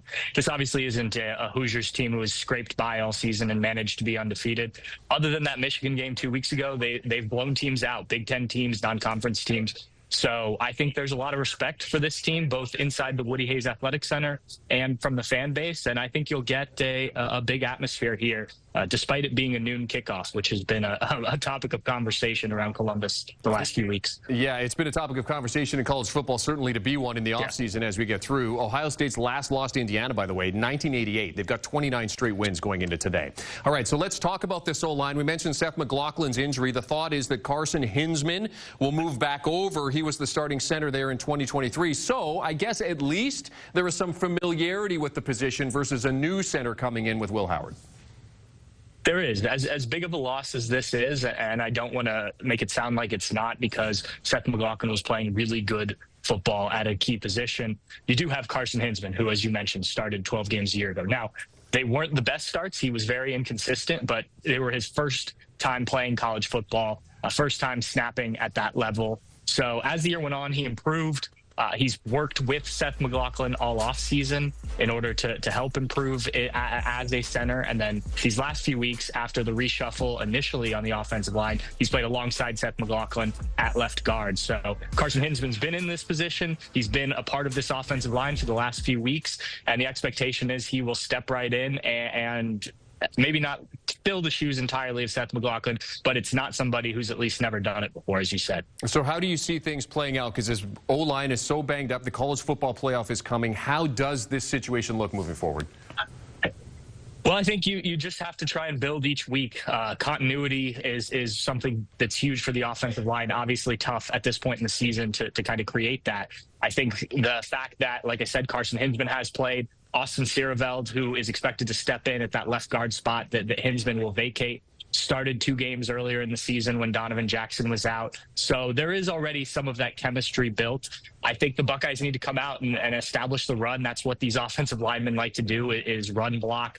Maybe have some things schemed up in the quick passing game to kind of get them comfortable and then build on the confidence, build that continuity as we're talking about. And you take it 1 week at a time, right? You focus on getting out of this one as successfully as possible and then look ahead to Michigan and any potential postseason matchups that the Buckeyes will play. Patrick Murphy joining us from Columbus, covering all things Buckeyes for us in 24/7 Sports. Patrick, thanks for hopping on with us. Enjoy the game today. Big one today between Ohio State and Indiana. For more on just how tricky it can be for both quarterback and running back when a replacement center comes in, let's send it over to DK, Damien, and Beanie to explain. Gentlemen. Yeah, I want to talk about the art of chipping, because we got 2 outstanding running backs, and any running back who's worth his salt is going to be somebody who knows how to chip, right? We all talk about running the ball, catching the ball, but this is one of those things that I don't think gets discussed about enough, and people don't really know what goes into it. So I'm glad I got you guys here, because that was a quarterback's best friend, is a back who knew how to chip, kind of coming out. So we're going to have Damien. You're going to be the edge rusher. Where's Matt? Matt, come on, Matt. Come on, Matt. I need a tackle here. Come on. And this Headset, is no. And this this is what gets interesting because for Ohio State, they've already been through some changes. So they've got offensive linemen that have issues and may be overwhelmed with a guy like Mikhail Kamara, who's an outstanding edge rusher. So let's say you're Kamara coming off the edge. You're my running back. Now, you stay on this half right now because it's important now. Tackles are taught whenever you've got a running back chipping, you want to block his inside half and leave the outside piece for the running back. So you're inside. So I'm rushing. And I'm right there. Damn. I'm right there to tear him up. So he's there to assist a left tackle who might be a little bit overwhelmed, might be, need some help, and you kind of reroute him. And you can even like get him back on track, right? Like it doesn't have to be like the kill shot. If I'm over here, he's just going to push me right back on the tackle, and then tackle takes back over. And as a running back, if you're not a top 2 option in the passing route, you're staying in. Which most aren't. Exactly. Let's be honest. Most aren't. And it's not because of us. It's not by our design. But in this situation, particularly when you got a banged up offensive line, you want to secure the positioning for the quarterback. You want to give him as much time as possible. There's even situations as a running back where you will chip inside the guard, especially right now where we got an injured, banged up center and a replacement. Come on, get in there. Give us a center. We got a whole line right here. Okay. That's right. So center and guard. So here, you're going to block out this way. It's going to be me and Jeremy one-on-one. Yeah. Oh, you've wanted this all season. One-on-one. So here you go, hike, and now you got your back coming next if you can see him. And then I'm here. And I'm right there. Because I'm the last option in the pass game, I have enough time to secure this block and make sure my QB got enough time. One more question for the fellas on chipping in general. Here, Damien, come over here. We'll just talk about it. So when you're in this situation, sometimes we would call it like 2-jet chip. So you had it.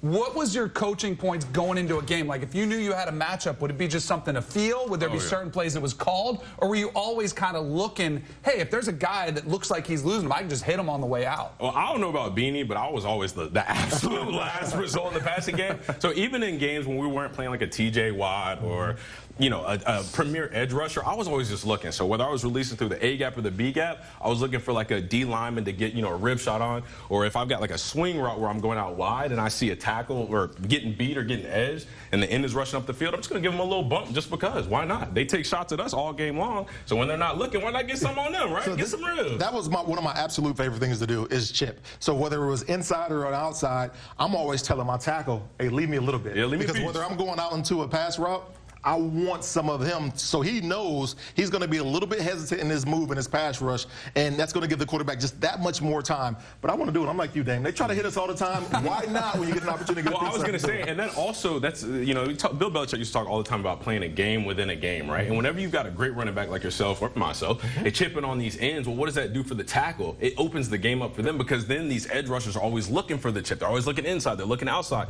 Where's the extra hit coming from? And that allows your tackle to just get jumper cables on a guy and just like, you ain't going nowhere. Right? But hold on. But one more thing, Beanie. Tell people what it felt like whenever you would just get a good rib shot on the deal and you hear, when you would just like, it's the best feeling in the world because you knew you did something to affect him and have a huge impact, and now he's going to be thinking about it the entire game. See, that's why it's a quarterback's best friend. Backs like this who are willing to put their bodies on the line, even like the little hidden things that people don't really see what happens to a game, because I think those chips are almost as valuable as getting first down conversions, touchdowns. It's the little things that make a difference in a game. It's something to watch out for if Judkins and Henderson today are helping out chipping and pass protection and then spots play action pass as well. We'll have to keep an eye on that.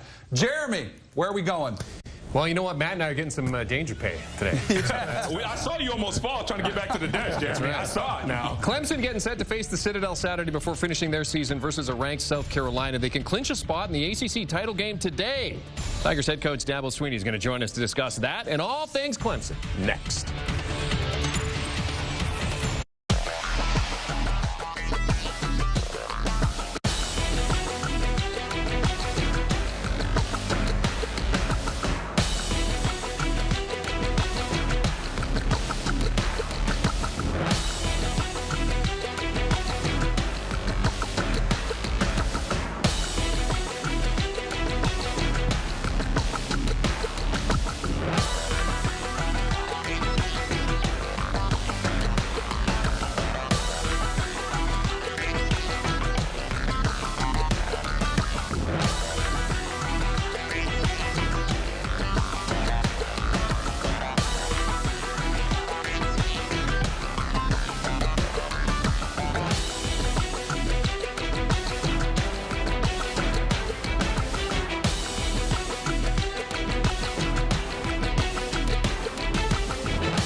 never sleeps, and neither do we.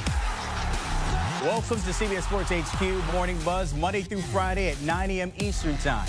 You can catch up on the latest storylines and highlights with expert analysis to get you dialed in. So grab your coffee and kickstart your day off right. With Morning Buzz only on CBS Sports HQ.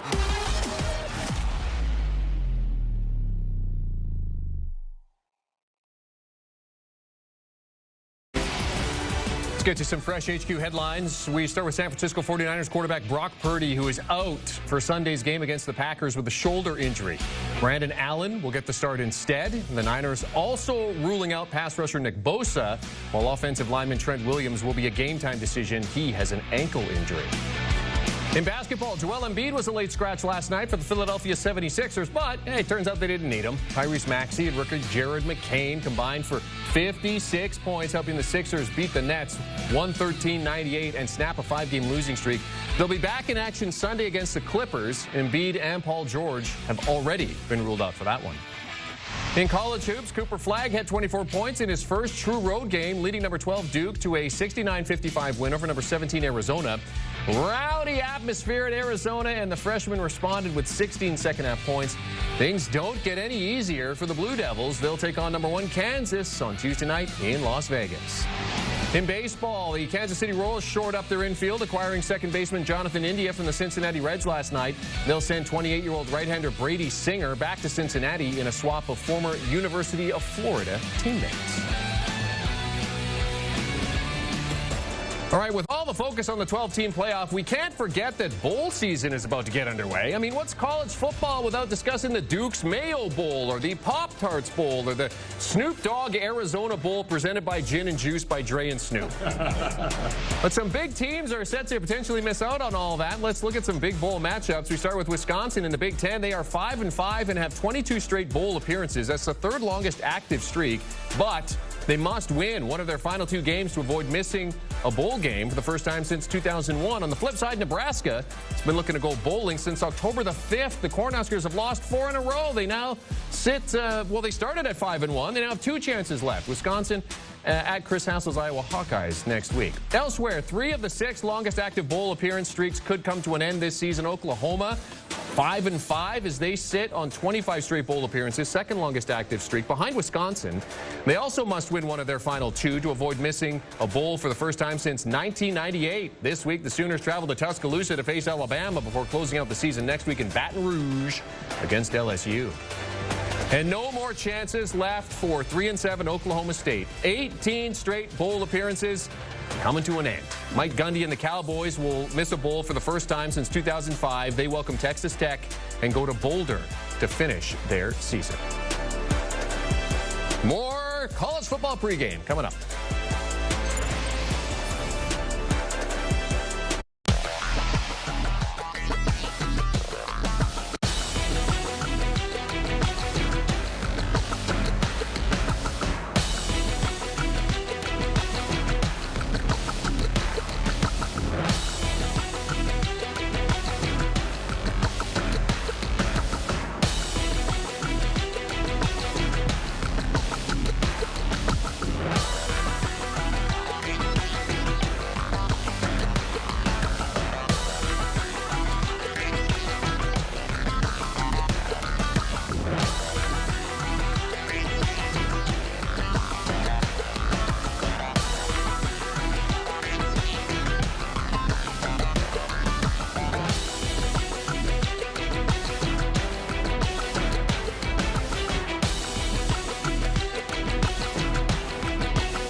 Wait a minute, get it how you live it. 10 toes in when we standing on business. The major prize at stake. The NWSL Championship tonight in primetime on CBS and streaming on Paramount+. College football pregame presented by FanDuel. Make every college football game mean more with FanDuel. New customers get $150 in bonus bets if your $5 bet wins. Just scan the QR code to get started on America's #1 sportsbook. And with that, it's time for your parlay pick. Mackenzie, what do you got for us? We got a nice three-leg parlay here today, Jeremy, and no better way to start it off with the SMU Mustang Death Taxes SMU team totals. But today, we're going with the spread because I'm just as comfortable with that here, playing a UVA team that's just pretty weak all around, not even bowl eligible. SMU looking for style points to convince the committee of their playoff contention here, so they will be playing 4 quarters of strong football. And then we're going to go to the SEC here. Ole Miss, Florida, big game for Ole Miss here. Again, another team looking for style points through 4 quarters of football. I trust this offense to do what they need to do, but DJ Lagway, dare I say, looking a lot better. I think this team can crack 23, 24 points, and we go over the full game over of 55.5. And then we're going a little bit off the board here. Jacksonville State versus Houston State today. Jacksonville State, their offense at home is just phenomenal, and Sam Houston is all about the defense here. But if you're at home, I'm going to take the offense there at home, so give me the money line as well for them. Great stuff, Mackenzie. Make every college football game mean more with FanDuel. New customers can get $150 in bonus bets if your $5 bet wins. Just scan the QR code and get started on America's #1 sportsbook. All right, welcome back inside our studios. Jeremy St. Louis alongside Damien Harris, Danny Kanell, and Beanie Wells. Clemson getting set to potentially book their spot in the ACC title game, and we are now very happy to have their head coach joining us here on the show. Dabo Swinney joining us here on the pregame show. Dabo, thanks for hopping on with us. Good morning. Good to see you guys. Hope you're all well. Coach, we really appreciate the time. I want to start. I am the lone ACC apologist on here who is always pounding the table saying, make sure we get the same treatment that some of these SEC guys do.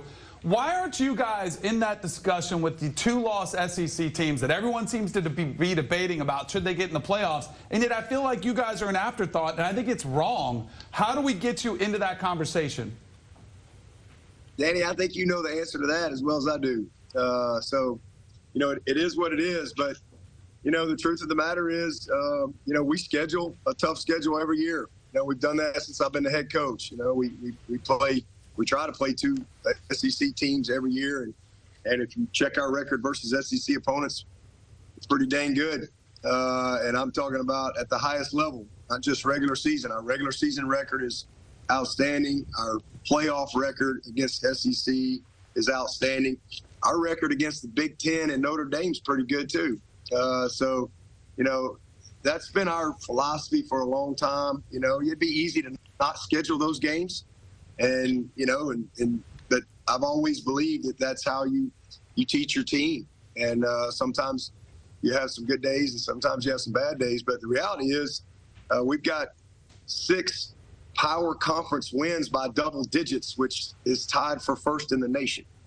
And we've got 7 power conference wins, which is tied for second in the nation. So, you know, that's the reality of it. People spin things however they want, and there's, you know, a million narratives that happen year in and year out. But, man, I just stay focused on Clemson and just trying to, you know, continue to be the consistent program that we've been for a long time. We got a chance to get a 9th win today. For the 14th year in a row and become only the 4th team in the history of football to do that ever. So we just try to stay consistent, control what we control, and let you guys sit around and talk about all that. But I appreciate you, Danny. I appreciate you fighting for the ACC. And hey, all I know is you know, we've been in 4 national championships. We've won 2 of them. We've got the 2nd most playoff wins. You know, we've won 8 league titles in the last 12 years. We've scheduled tough, and all you can do is play the schedule that you have. It is what it is, but we basically have an SEC Big Ten Invitational. That's really what we got in college football. So you just got to focus on what you got. Coach, Beanie Wells here. I love what you've done throughout your career. You've had some phenomenal years and still have everything right in front of you this year. The question that I do have, though, is, we know that you've been a guy that's been vocal about, developing your own and, going out and developing your homegrown guys that you recruited from ground up. In this day and age in college football with NIL and the transfer portal, has it affected your philosophy in terms of recruiting? No, I mean, it's just a new tool that you have. I mean, we signed a kid out of the portal 2 out of the last 3 years. But I've said this many times, if I left and went somewhere else today, half the team would leave. So, you couldn't just build your roster with freshmen. But we evaluate in real time every single year what's best for our team, what's best for these kids, what's best for Clemson. And the reality is, second year in a row, we got the highest graduation rate in America. Just came out a couple days ago, 99%. That's the highest posted in 20 years in college football. I think we were second in retention this year, meaning fewest kids leaving our program. So we don't have a lot of spots, and we love the kids. Everybody wants me to go get a portal quarterback. I love Cade Klubnik. He's getting better. I love Phil Maffa. So, we make decisions year in and year out. I'm not anti anything. Everybody likes to make all these narratives and stories, but, we just focus on trying to be consistent. I'm purpose-driven, and we don't get away from that purpose. And we do whatever we need to do to fulfill that purpose. We gotta, if we have a bunch of kids leave, or we feel like we've got a gap or a specific need, we're going to do whatever we need to do. And again, we've signed a portal kid 2 out of the last 3 years. And I just believe in culture. I believe in loyalty. I believe in commitment. I know those are all bad things today. Those aren't sexy terms. And I believe in education. As the first college graduate in my family, I think I have a responsibility as an adult to equip my men, to equip these players as men, and to make sure that we do everything we can to get them an education, to help them become the best player that they can be. I'm first in first-round draft picks, and I'm first in draft picks in the past 16 years of any coach in college football. And, oh, by the way, our guys do really, really well financially as well. And once rev share gets here, I think that's going to settle some things out. So we're second in retention around here for a reason. Our kids love it here. We're not perfect. I'm far from perfect. But, man, I love my players, and I care about the 30-year-old version of them. And that's how I run this program. What's best for the 30-year-old version of this kid when he's going to see life through a different lens? That's what I care about more than anything. And, if we need to sign a whole class out of the portal because our team sucks and we don't have any good players and all that, fine. But, again, we're going for a 14th consecutive 9+ win season. And if that was easy to do, there'd be more than 4 teams in the history of football to do that. So, man, I stand on the foundation that this program was built on. I love these players. That's never changed, never going to change. I believe in my guys.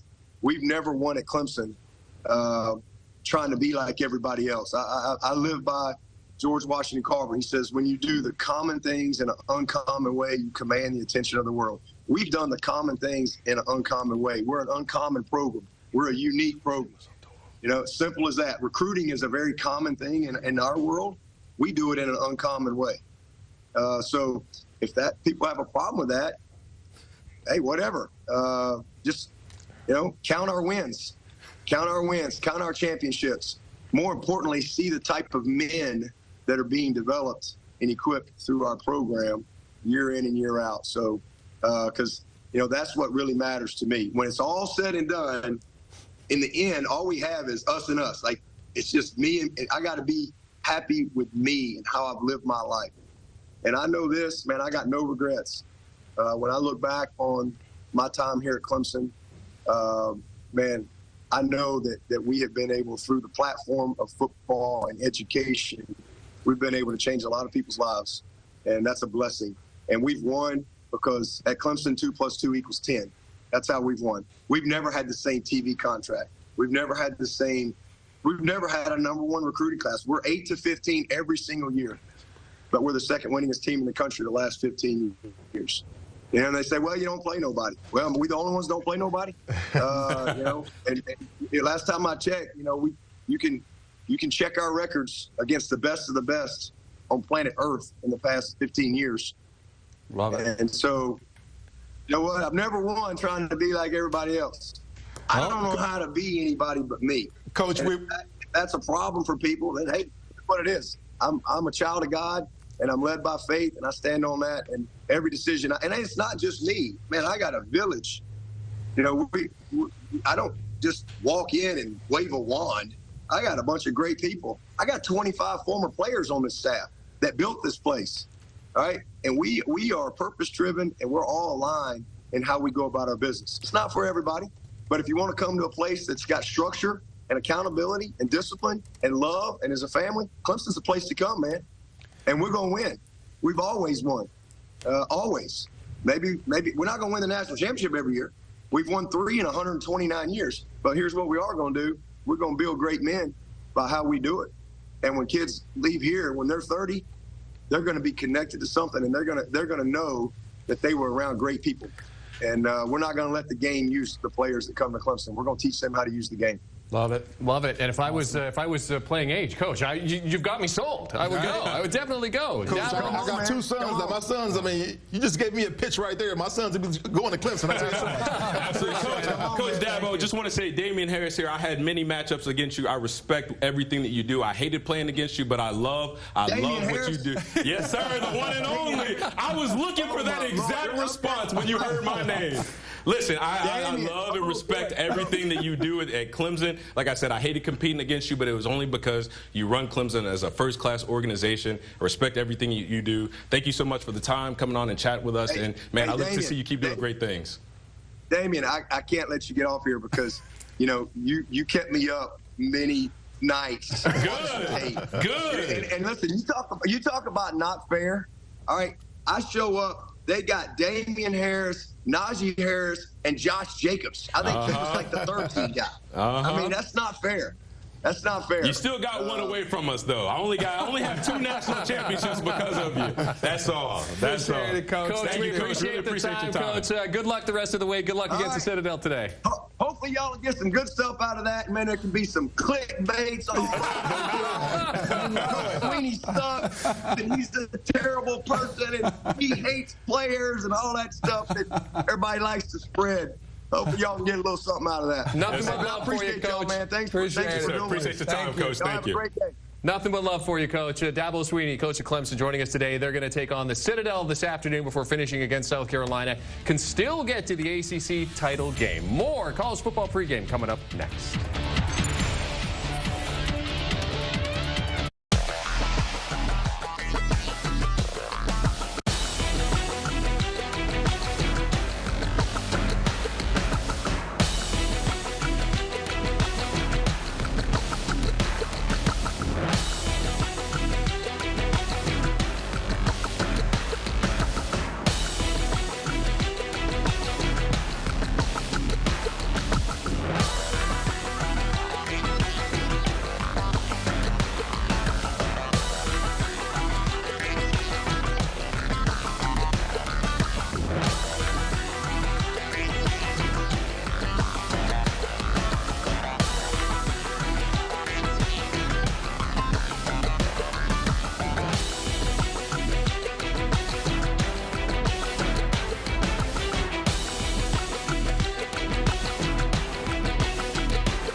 We're back here on CBS Sports HQ, where our college football pregame coverage continues. Jordan Giorgio, Damien Harris, Danny Kanell, Beanie Wells with you. We just had head coach for Clemson, Dabo Swinney, on the program, who gave us quite the soundbite. He said that the college football playoff is turning into an SEC and Big Ten invitational. Let's go ahead and bring in the fifth member of our crew, our own Josh Pate, who is live for us out at Tempe, Arizona, ahead of a Big 12 matchup we will get into a little bit later on. But Josh, you heard, what was that, about 15 minutes or so of Dabo Swinney on the program. What are your thoughts on what he had to say about the college football playoff turning into an SEC and Big Ten invitational? Well, I've heard sound bites before. We got a sound meal with dessert. Like, we got everything. We got all courses of it there. So he's not wrong. He is not wrong. That is why this thing was expanded. And it may be a little out of bounds to call it like that. I looked at this for a little while a few years ago, and I was very curious about the discourse that was going on around playoff expansion. A lot of people wanted it. I didn't, but a lot of people wanted it. And most of the people who wanted it claimed that they wanted it because of added seats at the table and inclusion and room for new blood. And I just looked and I said, oh, bless your hearts. That's not why this thing's being expanded. The thing's being expanded for more seats for the parties who have already occupied the table. Dabo Swinney's not wrong about that. Canell's not wrong about that. When he and I go back and forth, at the end of the day, we're actually on the same page. It's just that in fantasy land, it would be great to be able to get that. This is the real world. Some people who don't necessarily love the same things that folks like me and folks like you guys love about this sport are the ones who pull the levers. And so I just ask for anyone who makes the complaint, I'll agree with you. What are you going to do about it? Like, what's anyone going to do about it? There are no answers, and that's why I think, we see politicking. My thing has always been, I think the ACC and Big 12 missed out by not accepting the deal that would have guaranteed them 2 spots. They had the 3-3, 2-2, 1, whatever it was, but at least you would have gotten 2, and you would have known, and then the SEC or Big 10 potentially could have gotten 4. I think that was the mistake that the ACC and Big 12 made, turning that down. I think you're right, and I want you to bookmark that now, because I think you're right. I also wonder about 2 years from now, when we have that look-in provision. I think most of us assume some change is going to be made. Could be big, could be small, but some change is going to be made. I almost wonder, Danny, if they'll get a second bite of the apple there. They'll get another opportunity, but that opportunity coincides with the Big Ten and the SEC wanting a format that sort of bakes in a little mini conference tournament of their own as part of the playoff structure, because right now we have another elephant entering the room, and that is coaches publicly in some cases, but I promise you behind the scenes, coaches and players all year have confided in me that they don't know if they agree that the value is on going to the conference title game and winning the conference title game. That can't remain because those games are worth far too much money. And so to maintain the sanctity and integrity and value on those games, I think that these 2 power conferences we're talking about, the SEC and the Big Ten, will probably pursue a model that crystallizes the value more so than just giving the winner a first-round bye. And if that's the case, that probably means expansion again. And if you expand again, you could probably promise those conferences more guaranteed auto bid seats at the table than they have right now. Josh, checking the climate of today's games, there's a couple out there that I'm kind of worried about of being upsets, and one of them being is the University of Kentucky versus Texas. Give me your thoughts on that matchup, and should Texas be worried about UK coming to town? If you can't stretch the game, if you can't get margin on inferior opponents, then yeah, you should be worried. I looked at Texas last week, Beanie. I thought they'd run it up on Arkansas. Candidly, like I thought 2 years ago they went in that building and got embarrassed. This is November. This is when the contenders are supposed to hit their stride, and they won. And that's really all that matters. If you're already in the top 12, you don't need style points, but they didn't do it. Okay, so now Kentucky comes to town. And that thing's floated around 20, 20 and a half, 21 points all week. Everybody's talking about the A&M game down there. Folks are worried about A&M going to Auburn. Well, no one's worried about Kentucky coming into Texas today. Think about Kentucky. They've been bad all year, right? However, they beat Ole Miss outright. They played Tennessee to within 7. They played Georgia to within 1. So they've had 3 shots against top 10 teams, and they've beaten one of them and played the other 2 to within 1 possession. I think it'd be very foolish to overlook that thing.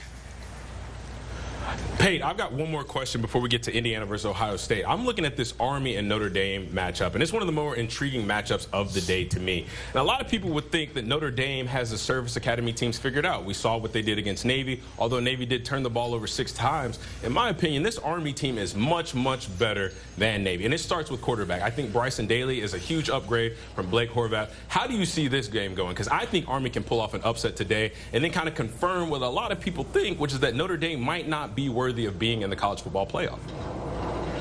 Feels like that kind of game, Damien, where we could probably text each other at the start of the second quarter and pretty well have the way the game's going figured out. If you look at 17-3 Notre Dame early, probably bar the door. But the one thing, in fact, there are several things that Army differs in as opposed to Navy, is they stop the run a whole lot better than Navy did. I never thought Navy really had much of a shot against Notre Dame. Army does because of that.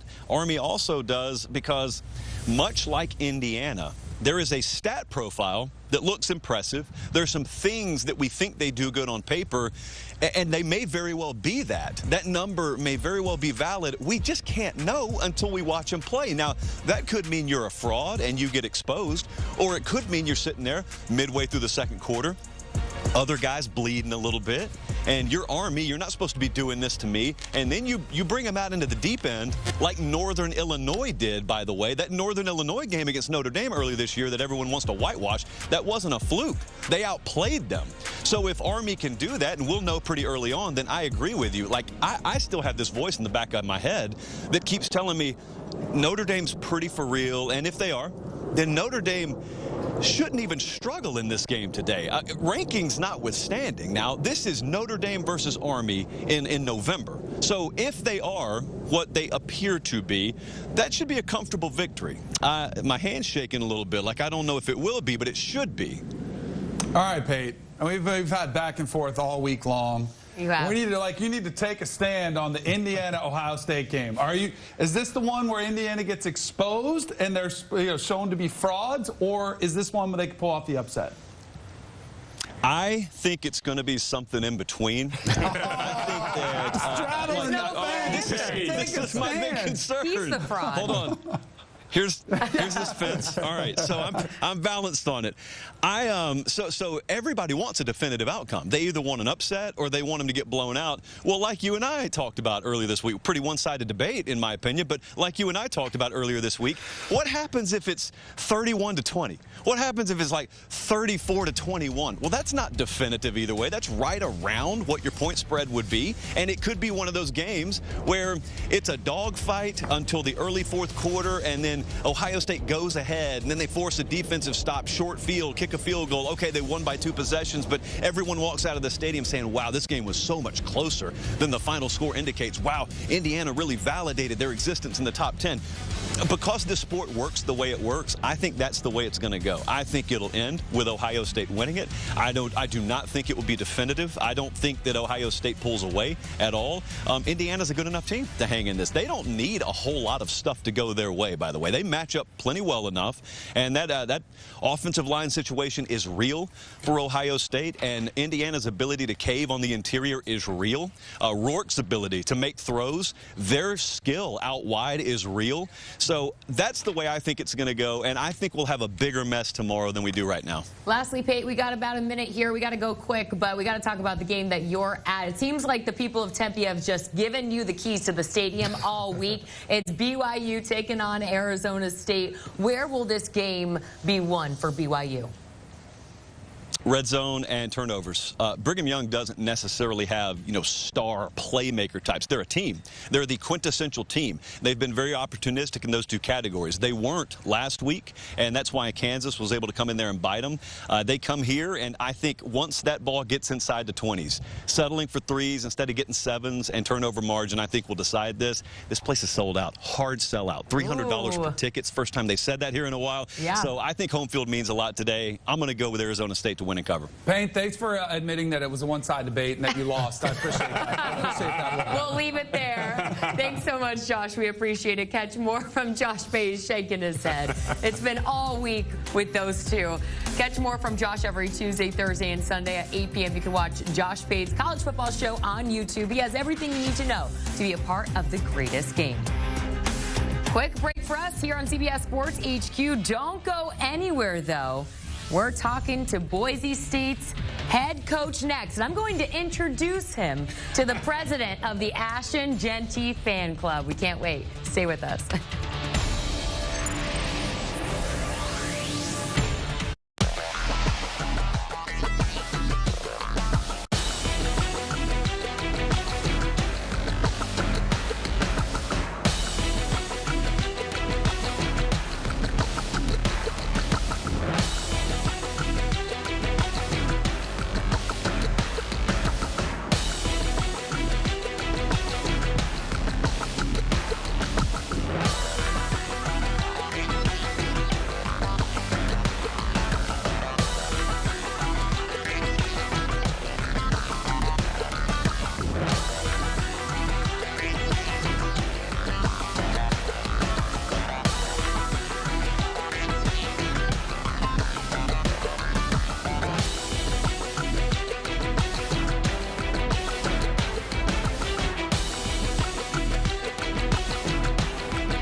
Sports HQ, giving you college football coverage unlike anyone else. We're talking Big Ten. Pre- and post-game coverage. Are you encouraged with the way that this team responded? Along with breaking news. A lot of movement in the rankings this week. Highlights and expert analysis. That streak could be in jeopardy here. For sure. What was your main takeaway from this game? How impressive was his domination? And that really changed the football game. Let's go ahead and have some more fun. Another wild ending. The chaos continues. Turn to CBS Sports HQ. Welcome back to CBS Sports HQ. It's college football pregame. Jordan Giorgio and Damien Harris with you, taking you all the way up to those noon kickoffs.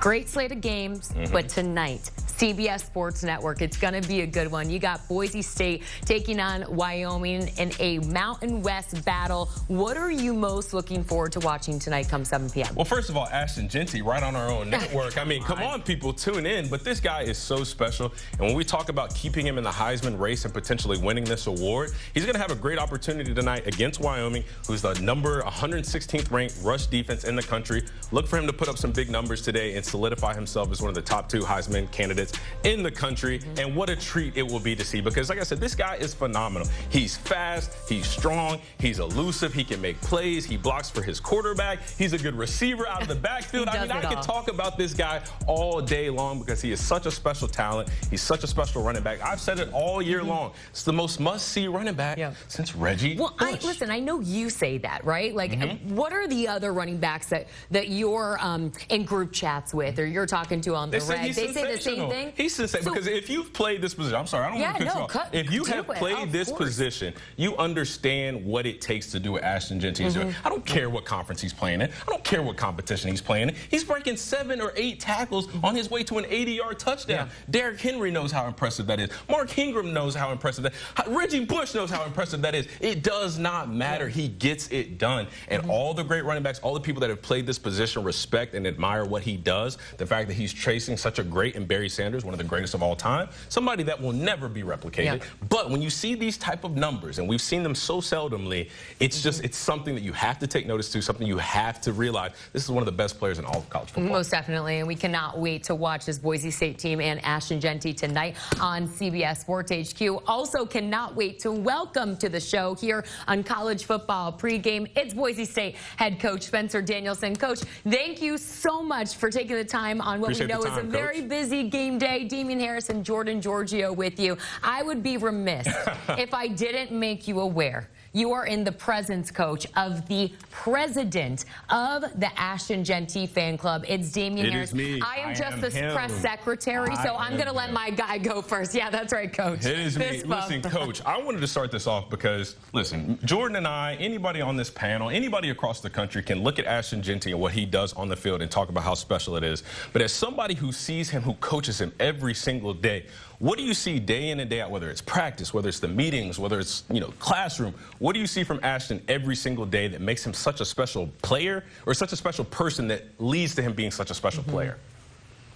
Yeah, well, I appreciate your guys' time on this morning, and thank you, Jesus, for another opportunity, another day of life. Man, we're fired up. And speaking about Ashton Jeanty, I mean, everybody can watch the film. That's what I tell people, just watch the film.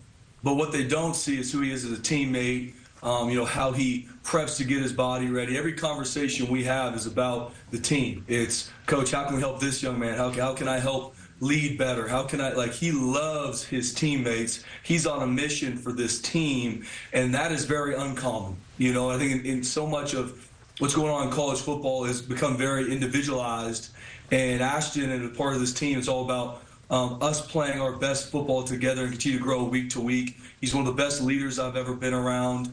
He's one of the most urgent young men at practice, in meetings around the facility, and he's got a smile that will light a room. So, I mean, he's a generational talent, but he's even a generational leader in regards to who he is as a teammate. And he impacts me every single day. I mean, being around him makes me a better coach, makes me a better person.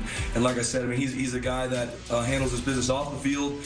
He's a man of character. I was blessed to be able to baptize him at church over the summertime. Like, you just talk about a young man that's impacted my life so many ways and impacts this team in every facet. That's wonderful. And Coach, one thing that you said that stuck out to me the most is how important he is as a leader to this team. And I've seen the bet that he made with his offensive line, talking about if I don't run for 2,000 yards, I'm going to cut my dreads off. I've seen him posting the TikToks and all the things with his other receivers. So he looks like a grade A teammate. But when we talk about this team, I want to go back a couple weeks, well, more than a couple weeks, but to the beginning of the season when you guys played Oregon, #1 team in the country. You guys came up short by 3 points, but as a team in your position, as a coach in your position, what was that locker room like? Because you had to come out of that game thinking, well, we can play with anybody in the country. If we clean up one play here, one play there, we easily could have won this game. What was the message to your team, and what was the locker room like after that close loss? Yeah, after the game, our guys were disappointed. And just like anything, we've got over 100 players on our team, a bunch of staff, and I think after that game, there was a lot of people that, exactly to your point, we can go play and beat anybody when we play our best. But people were disappointed. I tell guys, we lost the game. If we would have lost by 40 points or lost on the last second field goal like we did, we lost the game. We got to learn and grow from that game. But there were guys disappointed, but there was a new sense of urgency that I think people understand that, no, we can go play and beat anybody. We also know the reality is we're going to get everybody's best, and we could lose to anybody too, and that's the beauty of college football. But we talked to our team prior to that game, and I tell them every week, your best is enough, but your best is required. And I think leaving that game, people know, like, look, guys, your best is enough. We didn't play our best every single down against Oregon. If we did, we win that football game. We didn't. We need to continue to learn and grow from that. But I believe in this team. I believe their best is going to be enough every single time we line up, and they believe that too. We just got to keep learning and growing. Coach, I got one more for you on Jeanty specifically. We've analyzed so much of his game, specifically how he stands in the backfield, like Michael Myers. I know you've seen this. What was going through your mind the first time you saw him do that? I honestly didn't even recognize it until, I don't know if it was someone tweeted it or somebody saw it, and I started laughing about it too. So I promise you this, I'm not coaching him to change it. But he's a young man that just, like I said, how he practices, how he trains. He's the guy that's the offensive player of the year last year, and he's in January workouts on the blue in the snow. He's got his shirt off, beating everybody in our team in tug of war, right? So you can't help but love the kid and support him because of how he works. So if he wants to stand straight up and look menacingly at a defense, I'll be his biggest fan to do it. Yeah, we're all here for it. It's been awesome. One last one for you, Coach. All morning long, we've been talking about the college football playoff. Right now, you all are projected to get that first round bye. I'm sure that would be great, but also, how awesome would it be for Boise State to host a playoff game on that blue turf, having someone like an Alabama, Damien, to come in to Boise State? What would it mean to that program and fan base? Yeah, it's huge. I mean, these are those moments that have potential to change so many things even down the road. I mean, the amount I've been here since 2017, and the amount of players or coaches that have found out about Boise State, probably me included, because of what happened back in the Fiesta Bowl versus Oklahoma. Some of those games that have potential to change everything. We want this program to be a light on a hill, to do things differently, to do it God's way, and the only way to be that way is to have success. And so finding ways to be in the college football playoff, host a playoff game, all awesome things for me. Those things I do not control. What we control is how we play today against Wyoming. That's where my messaging, which I'm probably beating a dead horse a little bit, but guys, the most important game of our season is against Wyoming because it's the next one. And just trying to keep our guys focused on what they control, which is their work, their prep, so they can go cut it loose and play their best football. That's what I focus on. The other stuff, where we're ranked, what's going on in the rankings, we don't control that. What we do control is how we play and how we perform on Saturdays to finish this thing out. That's all that matters, because there's guys that are going to be ranked in the college football playoff that will drop out. There's guys that aren't ranked that will find their way in. We want to be guys that keep getting better and find a way to control what we control, which is how we play tonight. Coach, you got some fans in us, especially this guy to my left. We really appreciate you taking the time. Thank you so much, Coach. Tell Ashton Jeanty I said, keep running that thing. Keep running it. Thanks, Coach. I love the fist bump. All right, Boise State head coach Spencer Danielson joining us here live on college football pregame. You know, it's crazy to think about the potential of like an Alabama or Georgia headed to play on that blue turf. As we walk back on set here, we're joined by Danny Kanell, Beanie Wells, Damien Harris, Jordan Giorgio with you. Was this 12-team playoff created for teams, Danny, like Boise State? I think so, because there was a couple years, 2017, UCF, co-national champion. Don't do that. Danny, you really don't piss me off, Danny. You're going to make me mad. This has all been fun and games up until this point. He's the guy with the license plate that says national champion. I argued with their long snapper for like 2 months on Twitter. Did you guys play Auburn that year? Oh, we don't have to go there. But I got a picture with the national championship trophy from that year. That is true. Yeah, I think it was created for all the group of 5 teams. I mean, especially when they are guaranteed a spot in this playoff, then yes, it was made for them. But I also think it was made for the likes of Penn State. It was made for the 3rd or 4th best team in the SEC. I think it's made to make the month of November that much more compelling and interesting. But absolutely, I think Boise State and all the group of 5 teams that felt like they were really close, but they weren't given a shot, then yeah, absolutely, I think it was for them. Yeah, I'm with you. It definitely opens it up for teams like Boise State. You know, when you're just on the fringe of getting in, and for so many years we've seen it where, you know, teams have been very, very good in their own right in the regular season, but because they weren't a Power 5 team, they were left on the outside looking in. And I think this changes that complete narrative. And I think we'll get an opportunity to finally see one of these teams, I don't know if it'll be this year, but one of these teams from the not-so group of 5 teams go out and blow the doors off. Or just, I wouldn't say blow the doors off, but maybe be one of these Power 5. Walk it back, maybe walk it back. maybe beat one of these power conference teams in the playoffs, and I think that's the thing that I love about college sports. It can be so exciting, and for so many years we didn't get it. We got to see it with basketball, our entire lives, and now giving football an opportunity to see it. I love it. Yeah, it's been awesome to see. More from us when we return here on College Football Pregame. We've got some live shots, I believe. Look at that. Some memories out in the shoe. Indeed. Right, Beanie? My sons are out there on a recruiting visit today. No, they aren't. Beanie, you should have led with that. Right. Well, you can't go making a case for Dabo over here.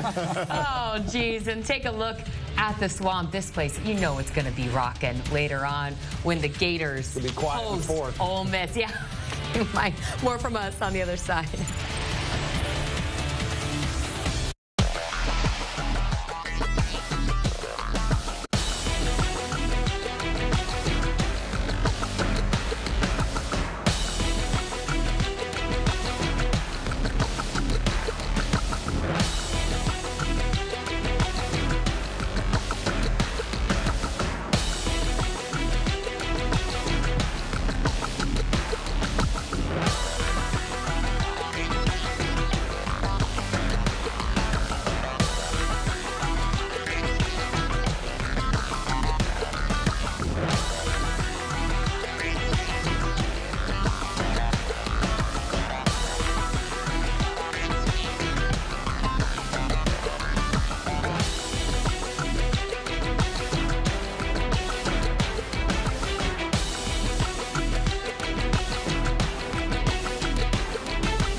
We're back here on College Football Pregame on CBS Sports HQ, presented by FanDuel, America's #1 sportsbook. Make every moment more.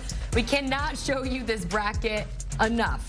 The third release of the college football playoff ranking. Some may agree, some may disagree, but right now it is time to state your case to the fans, to the committee on why your team should make the college football playoff. You will have 30 seconds to do so. We're all clear on the rules here.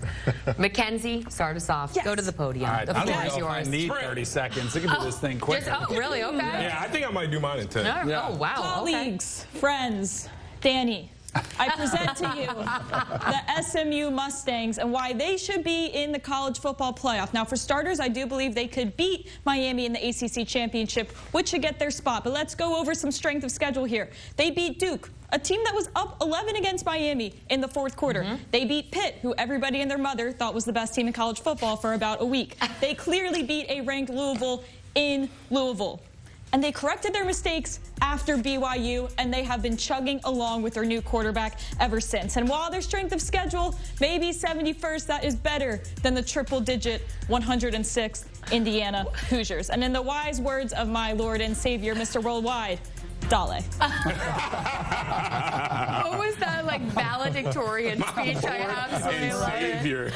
All right. You know what? You go ahead. Wait, hold on. Wait. We didn't. You're right. I forgot the rules. So I'm gonna go thumbs up. I'm on board with that. Thumbs up. Absolutely. All right. We love it. All right, I'll go over here. You're on your Kevin's on the east. guy. All right, we ready? Where's my camera? Bring it over here. Bring it over here. Bring it in. I don't even need that long because we already had the coach of this team make the case earlier. The Clemson Tigers absolutely need to be in this conversation. Now, this is assuming they win out, take care of business today against Virginia, and more importantly, win over the vaunted SEC South Carolina Gamecocks next week in that rivalry game. We heard Dabo raving about 6 Power 4 wins by double digits, 7 wins over Power 4 teams, and I know what these guys are going to say. What about the Georgia game? What about the Georgia game? Here's why I want that game to matter. They should be credited for scheduling that game because they could have easily scheduled some directional school, an FCS program, and won 70-7 like Tennessee did over Chattanooga, and they would be a one-loss team that we absolutely would have in this conversation. Instead, they lose that game, and we're going to crush them and not even have them in the conversation. Give me the Clemson Tigers back in the playoff conversation. That was about a minute. First of all, it was way too long. They're not sold. They're not sold. You got the thumbs down. Give me green. Come on. No That's an olive branch really? for the ACC. Okay. Yeah, listen, I listen, like, he's right. Scheduling Georgia when you didn't have to schedule a tough out-of-conference opponent and now you're completely punished and your season's over because of it feels a little dramatic, and I'm trying to respect the teams who go for a hard strength of schedule. Are the Tigers ready?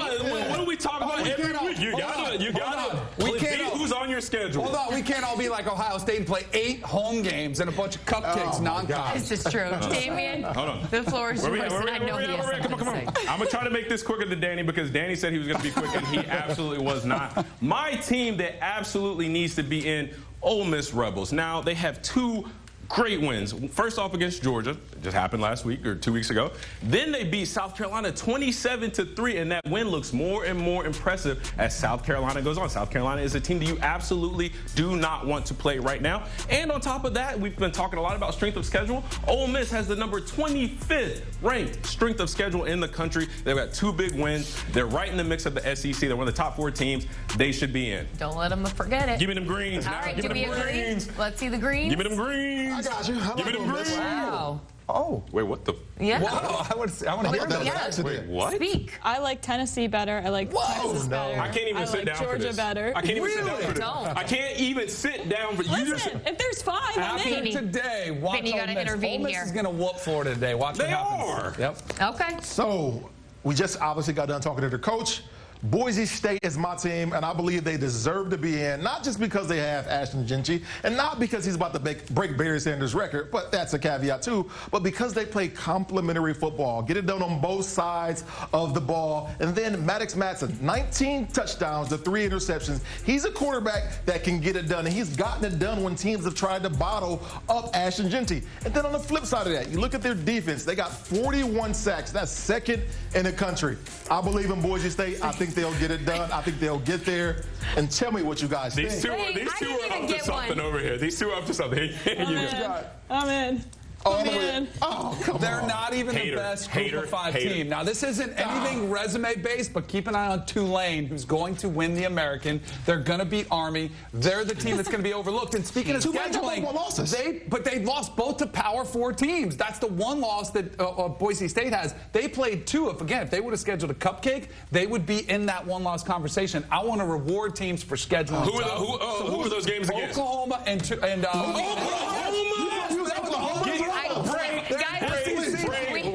If we had 2 more hours and we had 2 more hours on the show, we would give you. I think it's time to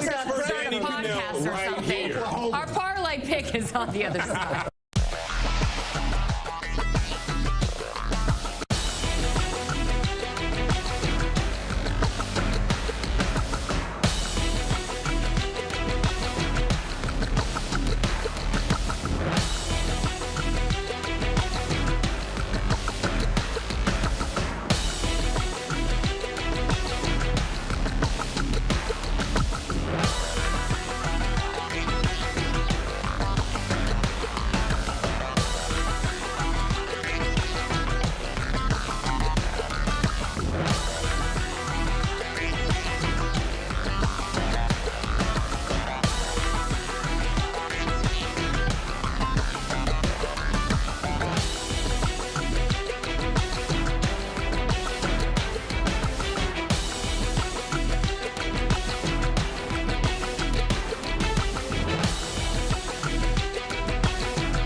Back here on CBS Sports HQ, it's time now for our parlay party presented by FanDuel, America's #1 sportsbook. Make every moment more.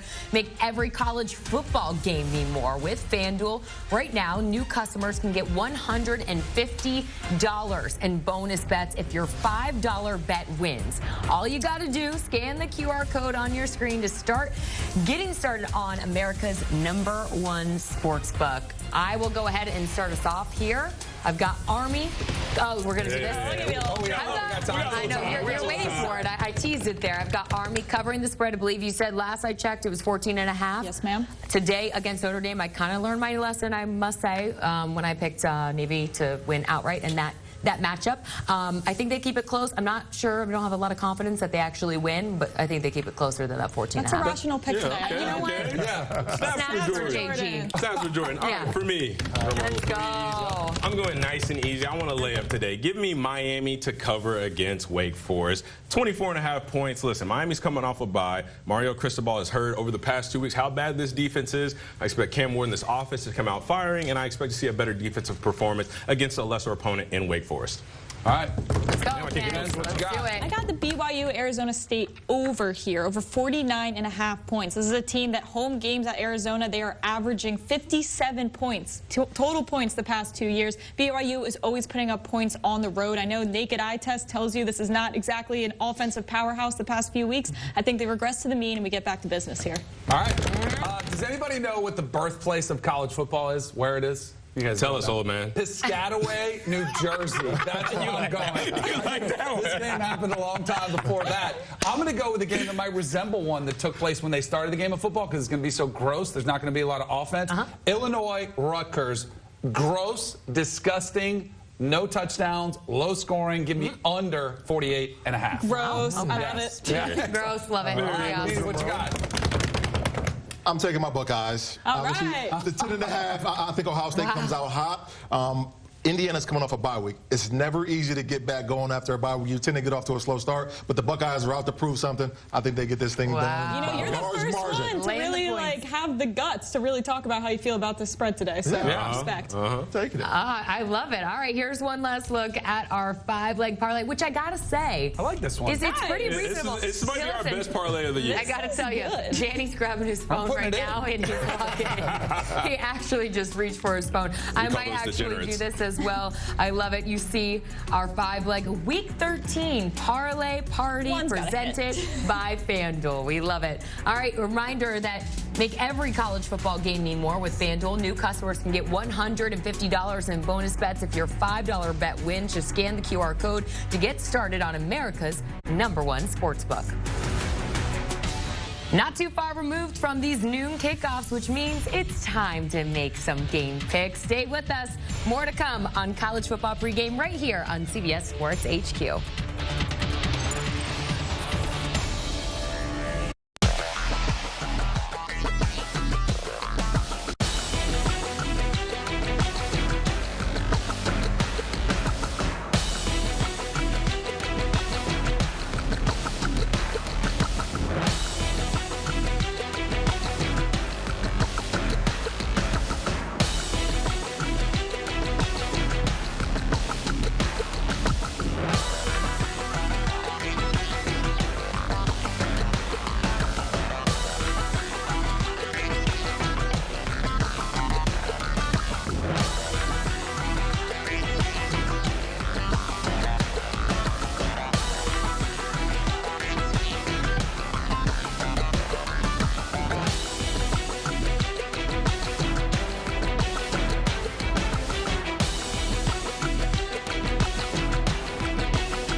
back here on CBS Sports HQ. College football pregame presented by FanDuel. I'm Jordan Giorgio alongside Damien Harris, Mackenzie Brooks, Danny Kanell, and Beanie Wells with you. We've been with you the past 3 hours here on CBS Sports HQ. We're going to go through some game picks because noon kickoffs are less than 10 minutes from now. And I do want to begin with Indiana at Ohio State. Kicks off in just about 10 minutes. But it's interesting because in the break, you guys were kind of hesitant of where you were leaning here. What's really going on? Exposing everyone. Right.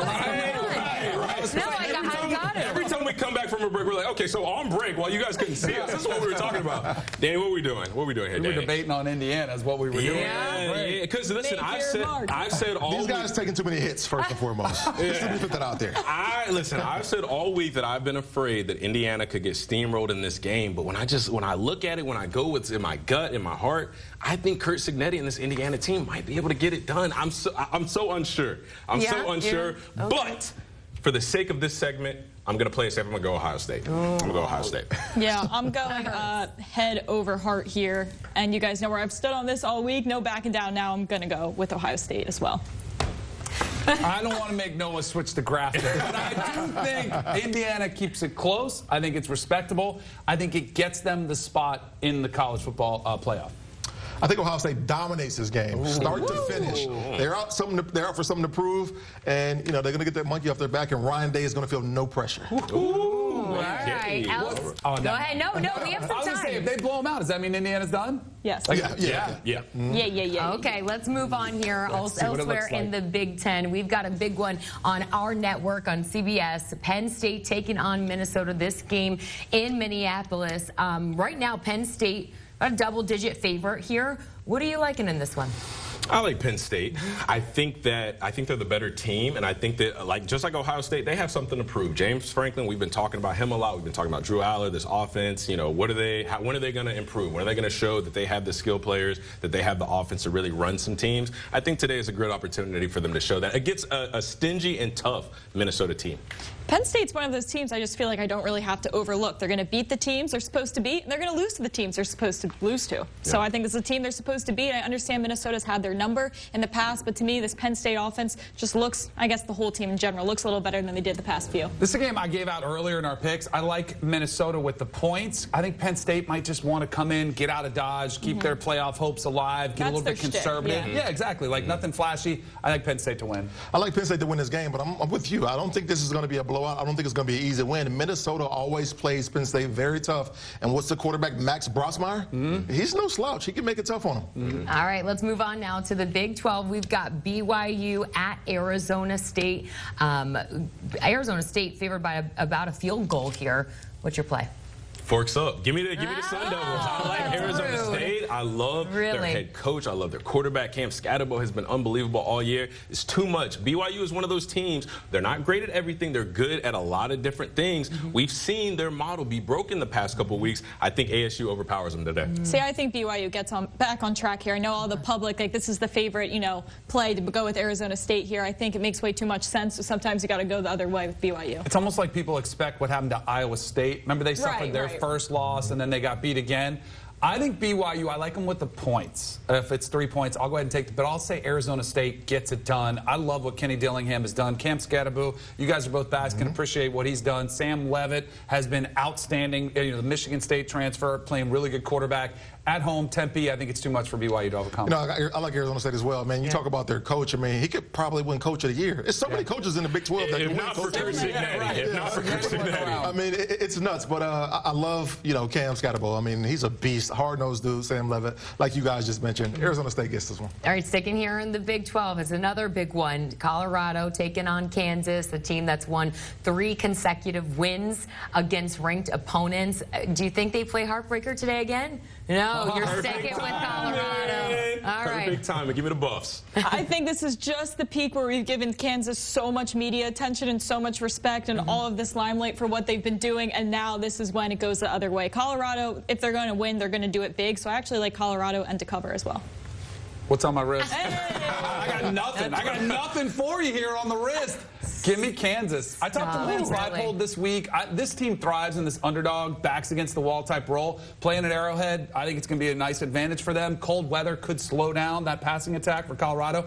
I think Kansas wins the game outright. You know, when you look at Colorado, they've had trouble stopping the run, and when you got Neal on the other side, it's going to make it very tough for them. But I'm taking Deion. Come on, Colorado gets this done. They got something to prove. And by the way, Danny, the only reason your wrist looks so bare is because Kaiser didn't let you use one of his watches today. You didn't go get his stash. Maybe, would you give him one of yours? No. Not a chance. All right, last but certainly not least here, we've got Army, we've got Notre Dame. Notre Dame, heavy favorites in this one. What's your final game pick? Give me Army and Bryson Daly. I think this run game is too much. I think they play better defensively than a lot of teams that Notre Dame has seen all year. Give me Army. You're holding your breath over there. I mean, nobody's scoring more than 14 points against this Notre Dame team. Like, nobody, other than Louisville. And to me, Army is not Louisville. And I think this Notre Dame defense will very much humble this Army offense. Give me Notre Dame. Give me the points. Give me Army team total under. I think Army is better than Notre Dame, but I don't think they're good enough to go toe-to-toe with the Irish. So I'll take the Irish at Yankee Stadium. Well, it's going to be curious a good one. To see the scene. It's going to be a tough matchup. You know, I like Notre Dame to win it, obviously, but I think when you look at Army and their ability to be able to score quickly, I don't think they possess that. And I think that's why Notre Dame wins. All right. Thanks so much for joining us here the past 3 hours on college football pregame. I got to get these guys in front of a television because noon kickoffs are on the way. A big one from Columbus. He's like, I'm ready to get off the set. Thanks so much for joining us here, CBS Sports HQ. Much more to come. We'll have highlights, analysis, another pregame show coming up at 3:30. You don't want to miss it. Thanks so much.